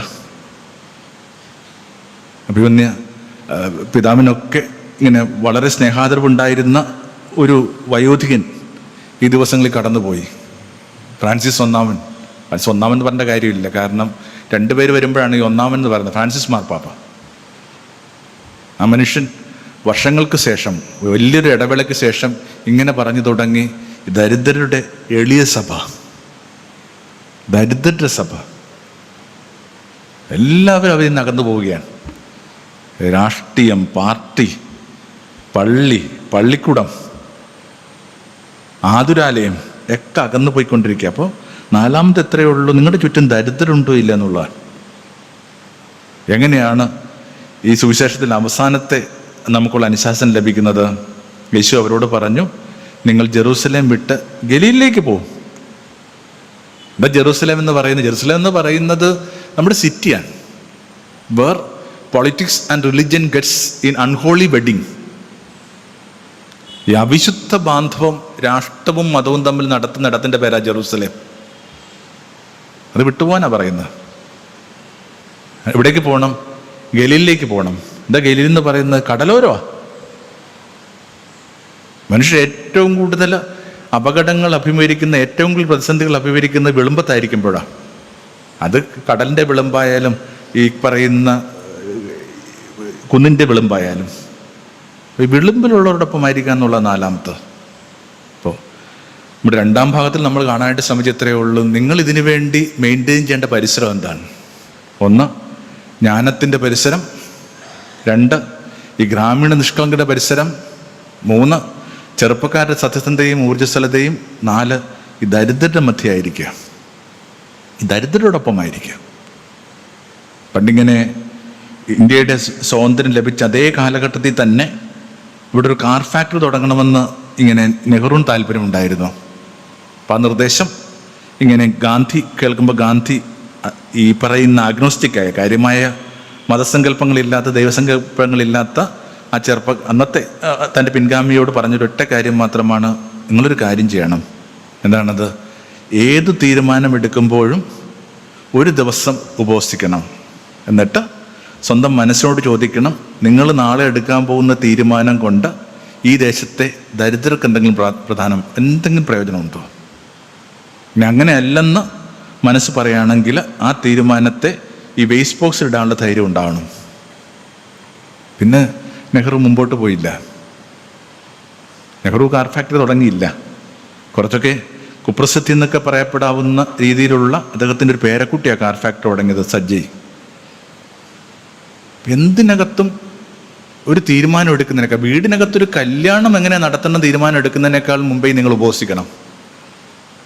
ഇത്രയും ആഡംബരങ്ങൾ ആവശ്യമുണ്ടോ? ഇത്രയും വാഹനങ്ങൾ ആവശ്യമുണ്ടോ? ഇത്രയും എന്ത് ചെയ്യുന്നുണ്ട്? ഈ വിഭവങ്ങൾ ആവശ്യമുണ്ടോ? ഇത്രയും ഇൻവിറ്റേഷൻ ആവശ്യമുണ്ടോ? അപ്പം എന്തൊരു തീരം! ഈ ദരിദ്രം എന്ന് പറഞ്ഞൊരു മോണിറ്ററിംഗ് ജീവിതം പോകാന്നുള്ള അതാണ് ഈ പരിസരം. ദരിദ്രം മോണിറ്റർ ചെയ്യട്ടെ, ദരിദ്രം മോണിറ്റർ ചെയ്യട്ടെ. നിങ്ങൾ ശ്രദ്ധിക്കണം, ബാക്കി പറഞ്ഞ 3 പേർക്കും വേണ്ടിയും ആരൊക്കെ വിധിക്കാൻ വരുന്നത്? നിനിവേല എന്ത് ചെയ്യുന്നുണ്ട്? റാണി വരും. ഷേബാല റാണി വരും. ഇപ്പോഴത്തെ യമനാണെന്ന് തോന്നുന്നു ഈ ഷേബ എന്ന് പറയുന്നത്. രണ്ടാമത് ചെയ്യുന്നു നിനിമരുവാസികൾ വരും. പിന്നെ 3ാമത് ചെറുപ്പക്കാർ വരും. ദരിദ്രർ വരത്തില്ല. ദരിദ്രർ എങ്ങനെയാ വരിക? അവരെങ്ങനെ ഈ മുഷിഞ്ഞ വേഷമൊക്കെ ആയിട്ട് ഇത്രയും ഭംഗിയായിട്ട് നമ്മൾ ഇങ്ങനെ അടിച്ചു വാരി വൃത്തിയാക്കി വെച്ചിരിക്കുന്ന ഇവിടേക്കൊക്കെ വരിക? അവർ വരത്തില്ല. അവരേതെങ്കിലുമൊക്കെ ഒരു വിളക്ക് മരത്തിന് താഴെ ഇരുട്ടത്ത് ഈ വെളിച്ചത്തിൽ നടക്കുന്ന എല്ലാ കാര്യങ്ങളും ഇട്ട് നോക്കി നിൽപ്പുണ്ടാവും. അവർക്കൊരു വക്കീലിനെ വെക്കാൻ ഫീസില്ലാത്തത് കൊണ്ട് അവർ കണ്ടെത്തുന്ന വക്കീലിൻ്റെ പേരാണ് നസ്രത്തിൽ യേശു. വക്കീലിനെ വെക്കാൻ കാശില്ലാത്തതുകൊണ്ട് അയാൾ പറയും, എനിക്ക് വിശന്നു, എനിക്ക് ദാഹിച്ചു, ഞാൻ പരദേശിയായിരുന്നു, ഞാൻ തടവിലായിരുന്നു, ഞാൻ രോഗിയായിരുന്നു, ഞാൻ നഗ്നനായിരുന്നു, നിങ്ങൾ എന്ത് ചെയ്തു? നിങ്ങൾ എന്ത് ചെയ്തു? അപ്പം നമ്മൾ പറയും, എപ്പോഴാണ് അങ്ങനെയൊക്കെ നിന്നെ കണ്ടത്? എവിടെ മനുഷ്യൻ ചുരുങ്ങുമ്പോഴും അയാളാണ് ഇങ്ങനെ ഷ്രിങ്ക് ചെയ്യുന്നത്. സാവൂളിനോട് ചോദിച്ചാൽ കേട്ടിട്ടില്ലേ? സാവൂളെ, നീ എന്തിനാണ് എന്നെ അടിച്ചത്? സാവൂൾ ആരും അടിച്ചിട്ടില്ല, അടിച്ചെന്ന് പറയുന്ന പോലുമില്ല. അയാൾ യേശുവിനെ അടിച്ചിട്ടേ ഇല്ല, കണ്ടിട്ട് പോലുമില്ല. എന്നിട്ടും യേശു അയാളെ തടഞ്ഞു നിർത്തി ചോദിക്കുന്ന ചോദ്യമാണ്, നീ എന്തിനാണ് എന്നെ അടിച്ചത്? എന്താ അതിൻ്റെ അർത്ഥം? എവിടെ മനുഷ്യരാശിയുടെ മീതെ ഒരു അടിവന്ന് വീഴുന്നു, അതൊക്കെ എൻ്റെ ചുമലിനാണ് ഏൽപ്പിക്കുന്നത്. മനുഷ്യൻ ഏൽക്കുന്ന എല്ലാ പ്രഹരവും ഈ പറയുന്ന ആളുടെ മീതെ വന്ന് വീഴുന്ന പറയുന്ന വിധത്തിലുള്ളൊരു വക്കീല്. ആ പരിസരങ്ങളിലായിരിക്കുക എന്നുള്ളതാണ് രണ്ടാമത്തത്. 3, ഒരു അനുശീലനം ആവശ്യമുണ്ട്. അല്ല, ഒരു തെരഞ്ഞെടുപ്പ് കൂടിയാണ് ഈ പറയുന്ന നമ്മുടെ ഈ വിഷയം. നമ്മൾ നടത്തേണ്ട ഒരു തെരഞ്ഞെടുപ്പുണ്ട്. ആ തെരഞ്ഞെടുപ്പിനകത്ത് ഒരു പാപമുണ്ട്. ഏറ്റവും വലിയ പാപം എന്ന് പറയുന്നത് ഈ പറഞ്ഞ അകലം തന്നെയാണ്. വിഷയം ഇതായതുകൊണ്ടല്ല കേട്ടോ പറയുന്നത്, അകലം തന്നെയാണ് പാപം. കാരണം ഒറ്റ കൽപ്പനയേ ഉള്ളൂ, സ്നേഹം. സ്നേഹം എന്ന് പറഞ്ഞാൽ ബന്ധിച്ച് നിൽക്കുക എന്നുള്ളൂ, അടുത്ത് നിൽക്കുക എന്നുള്ളതാണ്. അപ്പം അതുകൊണ്ട് തന്നെ എല്ലാ അകലവും പാപം. അപ്പം അത്തരം പാപങ്ങൾ വേദപുസ്തകത്തിൽ പാപത്തിന് വേണ്ടി ഉപയോഗിക്കുന്ന വാക്ക്, ആ ഹീബ്രു ഭാഷ ഉപയോഗിക്കുന്ന വാക്കിൻ്റെ അർത്ഥം ദിശ തെറ്റുക എന്നുള്ള. We miss the mark. നമുക്കിങ്ങനെ അടയാളപ്പലകൾ ഇല്ലാതെ പോകാന്നുള്ളതാണ്. എന്താ കാര്യം? നമ്മുടെ ദിശ എന്ന് പറയുന്നത് എന്താണ്? We are here to love. We are here to love. ഒന്നിനു വേണ്ടിയല്ല നമ്മൾ. We are here to love. വേറെന്തിനു വേണ്ടിയാണ് നമ്മളെ സൃഷ്ടിച്ചിരിക്കുന്നത്? അപ്പോൾ അതിൻ്റെ ദിശ തെറ്റാനായിട്ട് ഒരു 3 പാപങ്ങളുണ്ട്. അതൊന്ന് പിടുത്തം കിട്ടാൻ വേണ്ടി മാത്രം ഒരു ഹോംവർക്ക് പറഞ്ഞ് അവസാനിപ്പിക്കാം. വീട്ടിൽ ചെല്ലുമ്പോൾ ലൂക്കായുടെ സുവിശേഷം 15-ാം അധ്യായം വായിക്കണം. ഒരു 3 പാപം, 3 നഷ്ടത്തെക്കുറിച്ച് നമ്മൾ വായിക്കുകയാണ്. ഒന്നിങ്ങനെ ഒരാൾക്കൊരു ആടിനെ നഷ്ടമായി, ഒക്കെ അകന്നു പോവുകയാണ്. 2, ഒരു സ്ത്രീക്ക് ഒരു നാണയം നഷ്ടമായി. 3, ഒരു അപ്പൻ്റെ അടുക്കുന്നൊരു മകൻ ഇറങ്ങിപ്പോയി. ഒരേ സ്റ്റോറിയാ. ഒരാൾക്ക് 100 ആടുകളുണ്ടായിരുന്നു, ഒരു സ്ത്രീക്ക് 10 നാണയങ്ങളുണ്ടായിരുന്നു, ഒരു അപ്പന് 2 മകനുണ്ടായിരുന്നു. 100-ലൊന്ന് നഷ്ടമായി, 10-ലൊന്ന് നഷ്ടമായി, 2-ലൊന്ന് നഷ്ടമായി. തേടി തിരിച്ചെത്തി എന്ത് ചെയ്യുന്നുണ്ട്? ആഘോഷം. ഒറ്റ സ്ട്രക്ചറാണ്. ഒരു കഥയ്ക്ക് ഒരു ഗ്രിപ്പ് കിട്ടി കഴിഞ്ഞപ്പോൾ പുള്ളി വാശിക്ക് അത്തരം കഥകൾ പറയാൻ തുടങ്ങി ഒരേ ഓണറിൽ. എന്നാൽ പോലും കഥ ഒന്നല്ല. ഈ 3 കഥയ്ക്കും സാരമായ വ്യത്യാസമുണ്ട്. കാരണം എന്താണ്? ആട് നഷ്ടമായത് അജ്ഞത കൊണ്ടാണ്. ഇവിടെ എല്ലാ നഷ്ടങ്ങളുടെയും അകൽച്ചയുടെയും കാരണം അജ്ഞതയാണ്. നമ്മൾ ഒന്നിനെയും കാര്യമായിട്ട് മനസ്സിലാക്കിയിട്ടില്ല. ഇതരമത വിദ്വേഷം എന്ത് ചെയ്യുന്നുണ്ട്? പറഞ്ഞുകൊണ്ടിരിക്കുന്ന മനുഷ്യരോട് നിങ്ങൾ ചോദിക്കുകയാണ്, നിങ്ങൾ ഈ പറയുന്ന മതത്തിൽപ്പെട്ട ഒരു ചങ്ങാതി നിങ്ങൾക്കുണ്ടോ? മിക്കവാറും പേര് പറയാൻ പോകുന്നത് എന്താണ്? ഇല്ല. പിന്നെ നിങ്ങൾക്ക് ഇതിനകത്തുള്ള ആ ധൈര്യം എന്താണ് ഇതിനെക്കുറിച്ചൊക്കെ പറയാനായിട്ട്? എന്ന് പറയുന്നത് ഇൻക്ലൂസീവ്നെസ്. അറിവ് വർദ്ധിക്കുന്നതനുസരിച്ചിട്ടാണ് ഇൻക്ലൂസീവ് ആവുന്നത്. ജെൻഡറിനെ സ്വീകരിക്കാൻ പറ്റുന്നത് അല്ല. വീടിനകത്തൊക്കെ തന്നെ പെൺകുട്ടിയോട് വീട് അടിച്ചു വരാൻ പറയുകയും ആൺകുട്ടിയോട് കടയിൽ പോകാൻ പറയുകയും ചെയ്യുന്ന വിധത്തിലുള്ള ഒരു ജെൻഡർ വ്യത്യാസം ഉള്ളിൽ കിടപ്പുണ്ടല്ലോ. ആ പറയുന്ന സംഭവം ഇതൊക്കെ ക്രോസ് ചെയ്യണമെങ്കിൽ അത്യാവശ്യം ജ്ഞാനം ആവശ്യമുണ്ട്. You need to learn. ഒരു ഓൺഗോയിങ് ഫോർമേഷൻ വേണം. ഇപ്പം ഈ പറയുന്ന തേർഡ് ജെൻഡറിനെ കുറിച്ചുള്ള റെഫറൻസ് വരുന്നത് ഏഷ്യയിലാണ്. ഏഷ്യയുടെ ടെക്സ്റ്റിൽ ആദ്യമൊക്കെ വരുന്നത് ഇവരെ വലിയ രീതിയിൽ ബുദ്ധിമുട്ടുണ്ടാക്കുന്ന സ്റ്റേറ്റ്മെൻറ്റ്സാണ്. എന്നാൽ നിങ്ങൾക്കറിയാവുന്നതുപോലെ ഏഷ്യ എന്ന് പറയുന്ന ഒരൊറ്റ രചയിതാവല്ല, പല കാലഘട്ടങ്ങളിലെ കമ്പൈൽഡ് വർക്കാണ് ഏഷ്യ എന്ന് പറയുന്നത്. അപ്പോൾ ഏഷ്യയുടെയൊക്കെ അവസാനം വരുമ്പോഴേക്കും ഇവരെ മാലാഖമാരെ കണക്കാണ് പരിഗണിക്കുന്നത്. എന്താ കാര്യം? ആ കാലഘട്ടത്തിൽ ഈ പ്രത്യേക കമ്മ്യൂണിറ്റി തങ്ങളിൽ മാത്രം ജീവിക്കുകയും അതിന് പുറത്തു പോകാൻ താല്പര്യപ്പെടാതിരിക്കുകയും യാത്ര ചെയ്യുമ്പോൾ പുറത്തുനിന്ന് ഭക്ഷണം കഴിക്കാതിരിക്കാൻ വേണ്ടി ഭക്ഷണം പാകപ്പെടുത്തി കൊണ്ടു നടക്കുകയും ചെയ്തിരുന്ന ആ കമ്മ്യൂണിറ്റി, വെരി ക്ലോസ് സൊസൈറ്റി, അവർക്ക് എന്ത് ചെയ്യുന്നുണ്ട്? എക്സ്പോഷർ കിട്ടി. അവർ മറ്റു രാജ്യങ്ങളിൽ തടവുകാരായിപ്പോയി. വിശേഷിച്ചും ഇപ്പോഴത്തെ ഇറാൻ, ഇറാഖ് എന്നൊക്കെ പറയുന്ന ഇടങ്ങളിലൊക്കെ ഇവർ തടവുകൂലികളായിരുന്നു. അത്തരം ദേശങ്ങളിൽ ഈ പറഞ്ഞ ട്രാൻസ്ജെൻഡേഴ്സ് എന്ന് പറയുന്നത് ദേവതുലരായിട്ടാണ് പരിഗണിക്കപ്പെടുന്നത്. അവിടുത്തെ പ്രധാനപ്പെട്ടുള്ള പല പൊസിഷൻസും ഇവരാണ് ചെയ്തുകൊണ്ടിരുന്നത്. നിങ്ങൾ ശ്രദ്ധിച്ചാൽ നിങ്ങൾക്ക് മനസ്സിലാവും, ക്രിസ്ത്യാനിറ്റിയോട്ട് ആദ്യം വന്നൊരു മനുഷ്യൻ പോലും തേർഡ് ജെൻഡറാണ്. നടപടി പുസ്തകങ്ങൾ വായിക്കും. എത്തിയപ്പേരാജ്ഞിയുടെ ഭണ്ഡാര വിചാരിപ്പാരൻ, ഫിനാൻസ് മിനിസ്റ്ററാണ്. അപ്പോൾ അവിടെ ലഭിക്കുന്ന ഈ പരിഗണനയെക്കുറിച്ച് ബോധം കിട്ടിയ മനുഷ്യർ തിരിച്ചു വന്നതിന് ശേഷം തങ്ങളുടെ കാഴ്ചപ്പാടുകളെ ശുദ്ധീകരിച്ചു. ഇപ്പം ജ്ഞാനമാണ് വ്യത്യാസം ഉണ്ടാക്കുന്നത്. നിങ്ങളുടെ കുട്ടികൾ ഇത്തരം മനുഷ്യരെ കളിയാക്കുന്നതായിട്ട് കണ്ടിട്ടുണ്ടോ? കാരണം അവർക്കറിയാം ലോകത്ത് 2 ജെൻഡർ മാത്രമല്ല. അവരിങ്ങനെ പല വാക്കുകൾ എഴുതും, എന്നിട്ട് ഒരു പ്ലസ് കൂടി ഇടും. ജി തുടങ്ങിയിട്ട് അല്ലെങ്കിൽ എല്ലെന്ന് തുടങ്ങിയിട്ട് ജി ഇങ്ങനെ കൂട്ടി കൂട്ടി കൂട്ടി വന്നിട്ട് ഒരു പ്ലസ് കൂടി ഇടും. നമുക്ക് ആകപ്പാടെ അറിയാവുന്നത് മെയിൽ ആൻഡ് ഫീമെയിൽ മാത്രമായിരുന്നു. ആ പ്ലസ് എന്ന് പറയുന്നത് ലോകത്തുള്ള തുറവിയാണ്. ഇനിയും പിടുത്തം കിട്ടാത്ത ഈ ബോഡി എന്ത് ചെയ്യുന്നുണ്ട്? ഓറിയൻറ്റേഷനുള്ള മനുഷ്യർ വരും, അവർക്ക് വേണ്ടി ആ പ്ലസ് ഇട്ടിരിക്കുന്നത്. അപ്പോൾ ഒന്നിതാണ് ഈ അജ്ഞത കൊണ്ട് സംഭവിച്ച പാപങ്ങൾ. എല്ലാ പാപം, ഈ ഹോസ്റ്റിലിറ്റിയൊക്കെ അജ്ഞത കൊണ്ടാണ് സംഭവിച്ചത്, അറിവില്ലായ്മ ഉണ്ടാ. ഞാൻ ചിലപ്പോൾ ഇങ്ങനെ ആലോചിക്കാറുണ്ട്, ആ ഒരു കാത്തലിക് സെക്ടറിൽ നിന്ന് നമ്മുടെ ഒരു കമ്മ്യൂണിറ്റിയിലോട്ട് വരുന്ന ആദ്യത്തെ 1-2 പേരിൽ ഒരാൾ ഞാനാണ്. എൻ്റെ വീടെന്ന് പറയുന്ന ആലപ്പുഴയാണ്, പൂങ്കാവ്. അവിടുന്ന് സൈക്കിൾ ചവിട്ടിയാൽ പോലും 3/4 മണിക്കൂർ മതി തിരുവല്ലയിലോട്ട് വരാനായിട്ട്. എന്നിട്ടോ അങ്ങോട്ടും ഇങ്ങോട്ടും എന്തെങ്കിലും കൊടുക്കൽ വാങ്ങലുണ്ടായോ? ഞാനിവിടെ വന്ന് സംഭാഷണങ്ങൾ ആരംഭിക്കുമ്പോൾ എൻ്റെ അടുത്ത വീട്ടിലെ അമ്മച്ചിമാരൊക്കെ പറയും, നീ ഇപ്പോൾ അവിടെ പോവല്ലേ? നമ്മൾ എന്താ കാര്യം? അവർക്ക് മാതാവൊന്നുമില്ലടാ.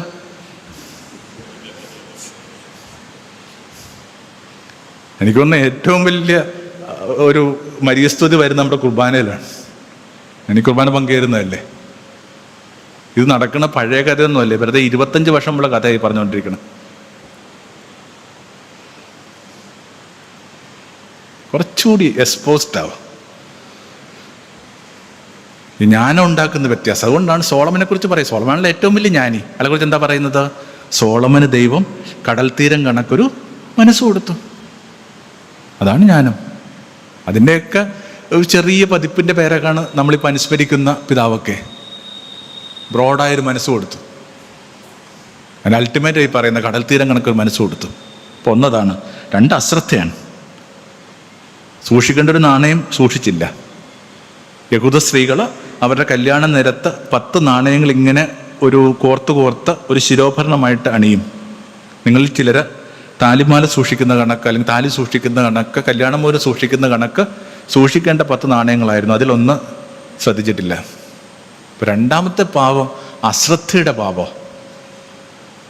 നമ്മൾ മനുഷ്യരെ ഗൗരവമായിട്ട് എടുത്തിട്ടില്ല. ഒത്തിരി ദാമ്പത്യേതര ബന്ധങ്ങളെക്കുറിച്ചൊക്കെ കഥകളൊക്കെ കേൾക്കുമ്പോൾ ഉടനെ അതിനിങ്ങനെ ശരീരത്തിൻ്റെ കഥകളൊക്കെ ആയിട്ട് വ്യാഖ്യാനിക്കാനാണ് ഇവിടുത്തെ പുരുഷ സമൂഹം അല്ലെങ്കിൽ പുരുഷ കേന്ദ്രിത സമൂഹം ചിന്തിക്കുന്നത്. ഒരു ശരീരത്തിൻ്റെ കഥയല്ലെന്നേ, ഇങ്ങനെ ഇരുട്ടിപ്പോയ നാണയമാണ്. ഇരുട്ടിപ്പോയ നാണയമാണ്. ഈ നിരത്തിപ്പോയതിനേക്കാൾ കൂടുതൽ നാണയങ്ങൾ ഈ വീടിനകത്ത് ഇരുട്ടിപ്പെട്ടു പോകുന്നുണ്ട്. രണ്ടതാണ് ഈ അശ്രദ്ധ കൊണ്ട് നഷ്ടമാവുന്ന നാണയങ്ങൾ. 3 ഈ പറഞ്ഞ അഹന്തയാണ്. മകൻ വീട് വിട്ട് ഇറങ്ങിപ്പോവുകയാണ്. മകന് സ്വത്ത് കിട്ടും എപ്പോഴാണ്? എല്ലാ നാട്ടിലെന്നത് കണക്ക് അപ്പം മരിച്ചു കഴിയുമ്പോൾ. ഇപ്പം ജീവിച്ചിരിക്കുന്ന അപ്പനോട് മകൻ സ്വത്ത് ചോദിക്കാന്ന് പറഞ്ഞാൽ ഒറ്റ അർത്ഥമേ ഉള്ളൂ, എൻ്റെ മനസ്സിൽ ഇയാൾ പണ്ടേ മരിച്ചുപോയി. അതുകൊണ്ട് ആ മകൻ തിരിച്ചു വരുമ്പോൾ അപ്പം പറയും മരിച്ചവൻ തിരിച്ചു വന്നു. It means it was not me, you were dead, you were insensitive, you were callous. അപ്പോൾ നമ്മുടെ ഏറ്റവും വലിയ 3 പാപങ്ങൾ മനുഷ്യബന്ധത്തിനകത്ത് ധ്യാനിക്കുകയും ശ്രദ്ധിക്കുകയും ചെയ്യേണ്ട മേഖല ഇതാണ്. ഒന്ന് അജ്ഞതയാണ്. ജ്ഞാനോപാസകനായ ഒരു പിതാവിൻ്റെ ഓർമ്മദിനത്തിൽ നമുക്ക് എന്തുകൊണ്ട് കുറച്ചുകൂടി ജ്ഞാനോ സമ്പാദനത്തിൽ ഏർപ്പെട്ടുകൂടാ? ഞാൻ നേരത്തെ പറഞ്ഞാൽ നമുക്കൊരു ബേബി സ്റ്റെപ്പൊക്കെ ആവശ്യമില്ലേ? ആ ബേബി സ്റ്റെപ്പിൽ ഒന്നെന്ന് പറയുന്നത് ഒരു പുസ്തകം വായിച്ചു തുടങ്ങുക. It makes the real difference. ഇടയ്ക്കിടയ്ക്ക് യേശു ചോദിക്കുന്നില്ലേ, നിങ്ങളിങ്ങനെ വായിച്ചിട്ടില്ലേ? Have you not read? Have you not read? വെളിപാടിൻ്റെ പുസ്തകത്തിനകത്ത് വല്ലാത്തൊരു സ്റ്റേറ്റ്മെൻ്റ് ഉണ്ട്. എന്താണത്? അന്തിമ ദിനങ്ങളിൽ പുസ്തകം തുറക്കപ്പെടും, അതിനോടൊപ്പം പുസ്തകങ്ങളും. അങ്ങനെ വാക്കുണ്ടോ? ദ ബുക്ക് എന്ന് നിങ്ങൾ കരുതുന്ന ഹോളി ബുക്ക് മാത്രമല്ല നിങ്ങൾ വിധിക്കാൻ പോകുന്നത്. നിങ്ങൾ വായിച്ച എല്ലാ പുസ്തകങ്ങളും നിങ്ങൾ വിധിക്കും. വായിക്കുക എന്ന് പറഞ്ഞ വലിയ ഉത്തരവാദിത്വമാണേ. കുറേ കാലം മുമ്പ് എന്നെ ഒരാൾ കാണാൻ വേണ്ടി വന്നിട്ട് പറഞ്ഞു, കുറേ എഴുതുന്നുണ്ടല്ലോ. കുറച്ച് എഴുതുന്നുണ്ട്. അപ്പോൾ പുള്ളി പറഞ്ഞു, റിസർവ് ബാങ്കിൽ നോട്ടടിക്കുന്ന കണക്ക് എഴുതാൻ പഠിക്കണം. എന്നുവെച്ചാൽ ഒരു നോട്ടടിക്കാനായിട്ട് ഗവൺമെൻറ് തീരുമാനിക്കുമ്പോൾ അതിന് നിരക്കുന്ന സ്വർണം വെക്കും, ഈട് വെക്കും. അല്ല, വെറുതെ എഴുതരുത്. ഇപ്പം റിസർവ് ബാങ്കിൽ നോട്ടടിക്കുന്ന കണക്ക് എഴുത്തുകാരൻ എഴുതണമെന്ന് ധരിക്കുന്ന നാട്ടിലെ വായനക്കാരനും അങ്ങനെ തന്നെയാന്നേ. അയാൾക്ക് ഈട് വെക്കണം. കുറച്ചുകൂടി വായിക്ക്. ബേബി സ്റ്റെപ്പായിട്ടേ പറയുന്നത്. 2 കുറെ കൂടി ശ്രദ്ധിക്ക്, മനുഷ്യരെ ശ്രദ്ധിക്ക്. അങ്ങനെ നിങ്ങൾ ബൈബിളിലെ ഏറ്റവും ഭംഗിയുള്ള സ്റ്റേറ്റ്മെൻ്റ് ആയിട്ട് ഞാൻ കരുതുന്നത് യേശുവിനെ നോക്കിക്കൊണ്ട് പീലാത്തോസ് പറഞ്ഞ സ്റ്റേറ്റ്മെൻ്റാണ്, ബിഹോൾഡ് മാൻ. മനുഷ്യനെ ശ്രദ്ധിക്കും. ആൾ ചെയ്തതൊക്കെ തെറ്റായിരുന്നു. ആൾ ചെയ്ത് ഏക ശരി, അടിമുടി ഒറ്റ മുറിവായിട്ട് നിൽക്കുന്ന ആ ചെറുപ്പക്കാരനെ നോക്കിയിട്ട് പറഞ്ഞു, മാൻ, മാൻ. വീട്ടിൽ ജീവിക്കുന്ന സ്ത്രീയെ ശ്രദ്ധിക്ക്, വീട്ടിൽ ജീവിക്കുന്ന പുരുഷനെ ശ്രദ്ധിക്ക്, വീട്ടിൽ കിടക്കുന്ന ആ മനുഷ്യനെ ശ്രദ്ധിക്ക്, ഉമ്മറത്തിരിക്കുന്ന മനുഷ്യനെ ശ്രദ്ധിക്ക്, മാൻ. രണ്ടാമത്തെ ഒരു ബേബി സ്റ്റെപ്പായിട്ട് ഞാൻ കരുതുന്നത് ഒരു മനുഷ്യരെ നോക്ക്. ഞാൻ കുംഭമേളയ്ക്ക് പോയായിരുന്നു. അപ്പോൾ അതിനെക്കുറിച്ച് ചിലർക്കൊക്കെ ഇങ്ങനെ ഒരു തർക്കമാണ്, എന്തിനാണ് അങ്ങനെ ഒരു സ്ഥലത്ത് പോകുന്നത്. ഭയങ്കര രസമുള്ള മനുഷ്യർ വരുന്ന സ്ഥലമാണ്. നമ്മൾ വരക്കുന്ന ഒരു ചതുരത്തിന് പുറത്ത് നിൽക്കുന്ന, അത് കവിഞ്ഞൊഴുകുന്ന വിധത്തിൽ ഭംഗിയുള്ള ആത്മീയ അന്വേഷണങ്ങളുള്ള മനുഷ്യർ സംഘമായിട്ട് വരുന്നത് കാണാൻ വേണ്ടി പോയതാ. വിയേഡെന്ന് നിങ്ങൾ വിശേഷിപ്പിക്കുന്ന മനുഷ്യർ. Look man. രണ്ടാമത്തെ അതാണ്. 3 ഇങ്ങനെ കുറേ കൂടി ഇങ്ങനെ വിനയപാഠങ്ങളിൽ ഏർപ്പെടുക. മടങ്ങിപ്പോകുന്നതിൻ്റെ ഒടുവിലായിട്ട് അയാൾ ചെയ്തൊരു കാര്യം ഓർത്തിട്ട് നമുക്ക് അവസാനിപ്പിക്കാം. മേൽക്കച്ച മാറ്റി, അരക്കച്ച കെട്ടി, താലത്തിൽ വെള്ളമെടുത്ത് ഇങ്ങനെ ഓരോരുത്തരുടെയും കാൽപാദങ്ങൾ കഴുകി തുടങ്ങി. എന്നിട്ട് പറഞ്ഞു, ഇത് നിങ്ങൾ ചെയ്യുക. നിങ്ങൾ ശ്രദ്ധിച്ചാൽ നിങ്ങൾക്ക് മനസ്സിലാവും. 4 സുവിശേഷങ്ങളിൽ യോഹന്നാൻ മാത്രമേ പറയുന്നുള്ളൂ. എന്താ കാര്യം? യോഹന്നാൻ്റെ സുവിശേഷം കുറച്ചുകൂടി ലേറ്റഡ് ഡെവലപ്ഡാണ്.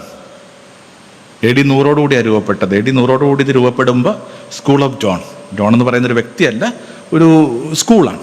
ആ സ്കൂൾ ഓഫ് ജോണിൻ്റെ കാര്യം പിടുത്തം കിട്ടി. ഈ തിരുവത്താഴത്തിൽ സംഭവിക്കുന്ന കാര്യങ്ങൾ കൊണ്ട്, അപ്പവും മീഞ്ഞും വാഴ്ത്തി കൊടുക്കുന്നത് കൊണ്ട് മാത്രം യേശുവിൻ്റെ ഓർമ്മയ്ക്ക് സജീവത കിട്ടുന്നില്ല. അതുകൊണ്ട് മറ്റു സുവിശേഷകർ ചിരപരിചയം കൊണ്ട് ഒഴിവാക്കിയ, അല്ലെങ്കിൽ താരതമ്യേന അപ്രസക്തമെന്ന് കരുതിയ ഒരു കാര്യം എടുത്തിട്ട് ഇയാൾ സോളമാക്കി. മേൽക്കച്ച മാറ്റി, അരക്കച്ച കെട്ടി, താലത്തിൽ വെള്ളമെടുത്തിട്ട് ഇത് പറഞ്ഞു, ഏത് പറഞ്ഞു, ഈ കുർബാന കൂദാശം ചെയ്യുമ്പോൾ പറയുന്ന വാക്ക് ഇവിടെ നിന്ന് കട്ടാൻ പേശി ഇവിടെ കൊണ്ടുവന്നു. ഇത് നിങ്ങൾ ചെയ്യുക. മനുഷ്യനിലോട്ട് കുറച്ചുകൂടി കുനിയുക. പാദശാലനത്തിൽ ഏർപ്പെടുക. പാദശാലനത്തിൽ ഏർപ്പെടുക എന്ന് പറയുന്നത് നിങ്ങൾ തിരിച്ചു ചെല്ലുമ്പോൾ ചെയ്യുന്ന ഏതാനും കാര്യങ്ങളിലൊന്ന് ഇതായിരിക്കും. നിങ്ങളുടെ പ്രായം ചെയ്യുന്ന അമ്മയെ ശൗചം ചെയ്യാൻ സഹായിക്കുക. വാർദ്ധക്യത്തിലേക്ക് എത്തിയ അപ്പനെ ക്ഷൗരം ചെയ്ത് കൊടുക്കുക. ഇതുമൊക്കെ കുർബാനയാണ്. അല്ലെങ്കിൽ ഇതാണ് കുർബാന എന്ന് പറഞ്ഞാൽ ഇങ്ങനെ ദൈവദൂഷണം പറയുന്നതായിട്ട് നിങ്ങൾ എന്നെ തെറ്റിദ്ധരിക്കില്ലല്ലോ. മനുഷ്യരിലോട്ട് കുനി, അവളിലേക്ക് കുനിയുക, കുഞ്ഞുങ്ങളിലോട്ട് കുനിയുക. കല്യാണം കഴിക്കാനായിട്ട് ആഗ്രഹിക്കുന്ന ചെറുപ്പക്കാർക്ക് വേണ്ടി ചില ക്ലാസ്സൊക്കെ അവിടെ നടക്കുമ്പോൾ ഞാൻ എപ്പോഴും ഈ കുഞ്ഞുങ്ങളെ ചലഞ്ച് ചെയ്യുന്ന ഒരൊറ്റ കാര്യം മാത്രമാണ്, ആൺകുട്ടികളെ ചലഞ്ച് ഒറ്റ കാര്യം മാത്രമാണ്. നിങ്ങൾ കല്യാണം കഴിച്ചു കഴിയുമ്പോൾ നിങ്ങൾ കല്യാണം കഴിച്ചു കൊണ്ടുവന്ന പെൺകുട്ടിയുടെ വസ്ത്രങ്ങൾ അലക്കി കൊടുക്കുന്നതാണ് പാദശാലനം. 1000 പണികൾക്കിടയിൽ അവളുടെ വസ്ത്രവും നിങ്ങളുടെ വസ്ത്രവും കൂടി, മിക്കവാറും പേർക്കൊക്കെ ഒരു വാഷിംഗ് മെഷീൻ ഉണ്ട്, ഒന്ന് ഓണാക്കി അതിലോട്ടിട്ട് ഇത് കറങ്ങിക്കഴിയുന്നാൽ വല്ല കുഴപ്പം പറ്റുമോ? ഒരു കുഴപ്പവും പറ്റത്തില്ല. പക്ഷെ പ്രശ്നമുണ്ട്, ഈ കാലാകാലങ്ങളായിട്ട് ഉള്ളിലടിഞ്ഞുകൂടിയിരിക്കുന്ന ആണെന്ന് പറയുന്ന അഴുക്ക്, അതിനു മീതെ കടക്കാൻ പറ്റുന്നില്ല. ഞാൻ ഇത്രയും ലെങ്തി ആവുമെന്ന് ഒരിക്കലും വിചാരിച്ചില്ല. ഇത്രയും നീട്ടിയതിന് ക്ഷമ ചോദിക്കുന്നു. കണ്ട വിചാരങ്ങളെ അതിൻ്റെ ആമുഖ ഭാഗം ഒന്ന് ഒഴിവാക്കിയിട്ട് ഒന്ന് പറയുകയാണ്. ഒരു 3 ലെവലായിട്ട് നമ്മൾ കാണാനായിട്ട് ശ്രമിച്ചത്. ഒന്നൊരു റെവലേഷൻ ഉണ്ടാകുന്നുള്ള എന്ന് വെച്ചാൽ ചൂട്ടുകറ്റയിൽ കിട്ടുന്ന വെളിച്ചമല്ല, മിന്നൽ വെളിച്ചമാണ്. എന്താണത്? അച്ഛ. അതിനുശേഷം ഈ കഥയൊക്കെ മാറാൻ പോകുന്നേ. അതിനുശേഷം നമുക്ക് ഈ മനുഷ്യരോടിങ്ങനെ ഭ്രാന്തുണ്ടാവുന്നത്, മനുഷ്യനൊക്കെ കേൾക്കുമ്പോൾ കരച്ചിൽ വരുന്നത്. ബാക്കിയൊക്കെ നിങ്ങൾ സൃഷ്ടിച്ചെടുക്കുന്ന എത്തിക്കലായ വിചാരങ്ങളാണ്. എത്തിക്സ് അധികം കാലം ആരെയും കൊണ്ടുപോകത്തില്ലെന്നേ. അതൊക്കെ ഇങ്ങനെ ബുദ്ധി കൊണ്ട് കളിക്കുന്ന കളിയാണ് എത്തിക്സ് എന്ന് പറയുന്നത്. അതിന് സ്പിരിച്വാലിറ്റി ആവശ്യമില്ല. 2, നിങ്ങൾ സൂക്ഷിക്കേണ്ട പരിസരം. ആ പരിസരത്തിനകത്ത് ആരൊക്കെയാണ്? ജ്ഞാനികളായ മനുഷ്യർ, ഗ്രാമീണരായ മനുഷ്യർ, ദരിദ്രരായ മനുഷ്യർ, ചെറുപ്പക്കാർ. 3, നിങ്ങൾ തള്ളിമാറ്റേണ്ട പാപം. നമ്മൾ ഈ കുട്ടനാട്ടിലൊക്കെ കാണുന്ന കണക്കാണ്, നിറയെ ആഫ്രിക്കൻ പായലാണ്. ഒരു കൊച്ചുവഞ്ചിയൊക്കെ മുമ്പോട്ട് പോകണമെങ്കിൽ നിങ്ങളിങ്ങനെ പല കാര്യങ്ങൾ തള്ളിമാറ്റണം. അങ്ങനെ നിങ്ങൾ തള്ളിമാറ്റേണ്ട 3 കാര്യങ്ങൾ എന്തൊക്കെയാണ്? 1, അജ്ഞത. 2, അശ്രദ്ധ. 3, അഹന്ത. ലോകം കുറെ കൂടി ഭംഗിയുള്ളതാവും. ഇതാണ് സുവിശേഷം, അല്ലേ? ഞാൻ പുതിയ ആകാശവും പുതിയ ഭൂമിയും കണ്ടു. ജെൻഡർ വ്യത്യാസങ്ങളില്ലാത്ത, വലിപ്പച്ചെറുപ്പങ്ങളില്ലാത്ത മനുഷ്യര് വെറുതെ ഇങ്ങനെ അങ്ങോട്ടും ഇങ്ങോട്ടും ചേർത്ത് പിടിച്ച് ഒരൊറ്റ വീടായിട്ട് ഇതിനെ തിരിച്ചറിയുന്നൊരു കാലം വരും. അതിനെ വിളിക്കുന്ന വാക്കാണ് ദൈവരാജ്യം. എല്ലാ ദിവസവും നമ്മൾ പ്രാർത്ഥിക്കാറില്ലേ, നിന്റെ രാജ്യം വരയണമേ. എന്നിട്ട് വന്നോ? അത് വന്നില്ലെന്ന് മാത്രമല്ല, ഓരോ ദിവസവും നമ്മൾ ഇന്ന് അകന്നുകൊണ്ടിരിക്കുകയാണ്.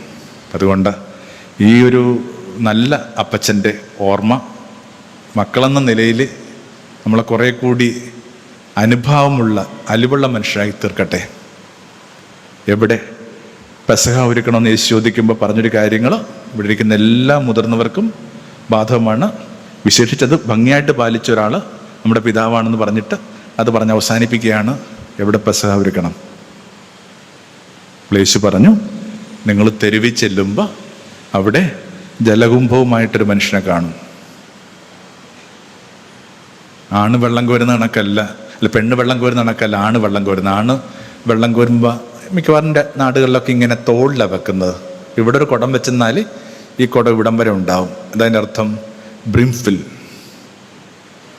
ഇവിടം വരെ ഈർപ്പമുള്ളൊരു മനുഷ്യൻ ഉണ്ടാവും. ആ രീതിയിൽ അദ്ദേഹത്തെ ഓർമ്മിച്ച് അവസാനിപ്പിക്കാൻ ഞാൻ ആഗ്രഹിക്കുന്നു. ഇവിടം വരെ ഈർപ്പമുള്ളൊരു മനുഷ്യനുണ്ടായിരുന്നു. അയാൾ എവിടേക്ക് നിങ്ങളെ കൂട്ടിക്കൊണ്ടുപോകും? അലങ്കരിച്ച വിശാലമായ മാളിക മുകളിലേക്ക് കൂട്ടിക്കൊണ്ടുപോകും.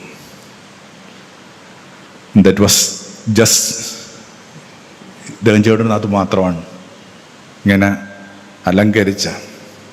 സുവിശേഷത്തിലോട്ട് ഈ സാഹിത്യവും ഭംഗിയുള്ള മലയാളവും ഒക്കെ കൊണ്ടുവന്ന ഒരാളെന്ന നിലയിലും അത് ഓർമ്മിക്കപ്പെടും. നമുക്ക് അലങ്കാരങ്ങൾ ആവശ്യമുണ്ടെന്നേ. ജീവിതത്തെ വ്യാഖ്യാനിക്കാൻ നമുക്ക് അലങ്കാരങ്ങൾ ആവശ്യമുണ്ട്. ആരോ നമ്മുടെ ചെറിയ പ്രായത്തിൽ പറഞ്ഞ കണക്ക് 10 രൂപയുണ്ടെങ്കിൽ നിങ്ങൾക്ക് വീട്ടുമുറ്റത്തെ മരത്തെ ക്രിസ്മസ് ട്രീ ആക്കാൻ പറ്റും. 10 രൂപക്ക് ചൈന പേപ്പർ വാങ്ങുക, അങ്ങോട്ടും ഇങ്ങോട്ടും വെട്ടുക, തൂക്കിയിടുമ്പോൾ വീട്ടുമുറ്റത്തെ മരം എന്താവും? ക്രിസ്മസ് ട്രീ ആവും. ജീവിതത്തിന് അലങ്കാരം ആവശ്യമുണ്ട്. അതുകൊണ്ടാണ് നമുക്ക് കഥകളിലൂടെ എല്ലാം പഠിപ്പിക്കുന്ന വേദവസ്തം പറയുന്നേ. ഇത്രയും വലിയൊരു കവി ഈ ലോകത്തുണ്ടായിരുന്നു. നസ്രത്തിൽ യേശുവിനെ കണക്ക് വെറുതെ കവിതയായിരുന്നു. ഇന്ന് വിരിഞ്ഞ് അന്തിയിൽ കൊഴിഞ്ഞ നാളെ അടുപ്പിന് വിറകായി മാറുന്ന വയൽപ്പൂക്കളെ അവൻ സോളമനേക്കാൾ ഭംഗിയായിട്ട് അലങ്കരിച്ചിട്ടുണ്ട്. ഇത്തിരി പൂവിനോടൊക്കെ ഇങ്ങനെ സംസാരിക്കാനായിട്ട് പറ്റിയ കവികളുണ്ടായിരുന്നു. വയൽപ്പൂക്കൾ, ഓയൻവേക്കത് ഭാഷയിൽ ഉപയോഗിക്കുന്നുണ്ട്. ഈ വയൽപ്പൂക്കൾ പോൽ നാം കൊഴിഞ്ഞാലും. ഈ കവിതയാണ്. അലങ്കരിച്ചൊരു ലോകമുണ്ട്. 2 വിശാലം, ബ്രോഡ്. ലോകം കുറെ കൂടി ബ്രോഡാവട്ടെന്നേ. കുഞ്ഞുങ്ങളെ യൂറോപ്പിലോട്ട് വിടുന്ന അല്ലാതെ നമ്മുടെ ജീവിതം ഇനിയും ബ്രോഡായിട്ടില്ല അല്ലേ? ഏറ്റവും നല്ല തെളിവ് ഈ 10-12 എയർപോർട്ടിലൂടെ കറങ്ങി ഇറങ്ങി തിരിച്ച് ഈ പറയുന്ന നെടുമ്പാശ്ശേരി വരുമ്പോൾ നമ്മൾ കുട്ടികളുടെ അടുത്ത് പറയും, അവിടെ നിന്ന് എങ്ങും അനങ്ങല്ലേ, വീട്ടിൽ നിന്ന് വണ്ടി വരുമ്പോഴേ കയറാറുള്ളൂ. ഏറ്റവും വലിയ ദൂരം ഇതാണല്ലോ. നമ്മൾ ബ്രോഡായിട്ടൊന്നും ഇല്ല.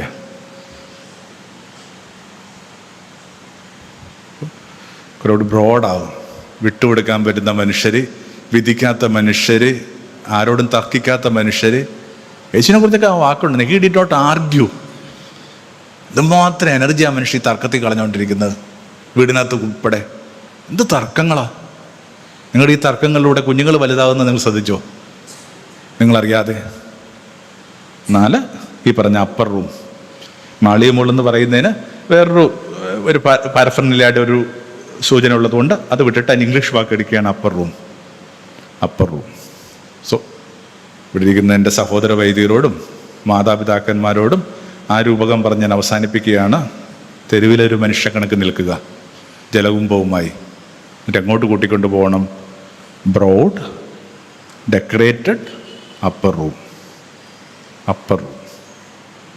ഈ ബുദ്ധിപരമായിട്ട് ജീവിക്കുകയും ഇടപെടുകയും ചെയ്യുന്ന മനുഷ്യരുടെ കാലം വരാനിരിക്കുന്നേ ഉള്ളൂ. ആമേൻ.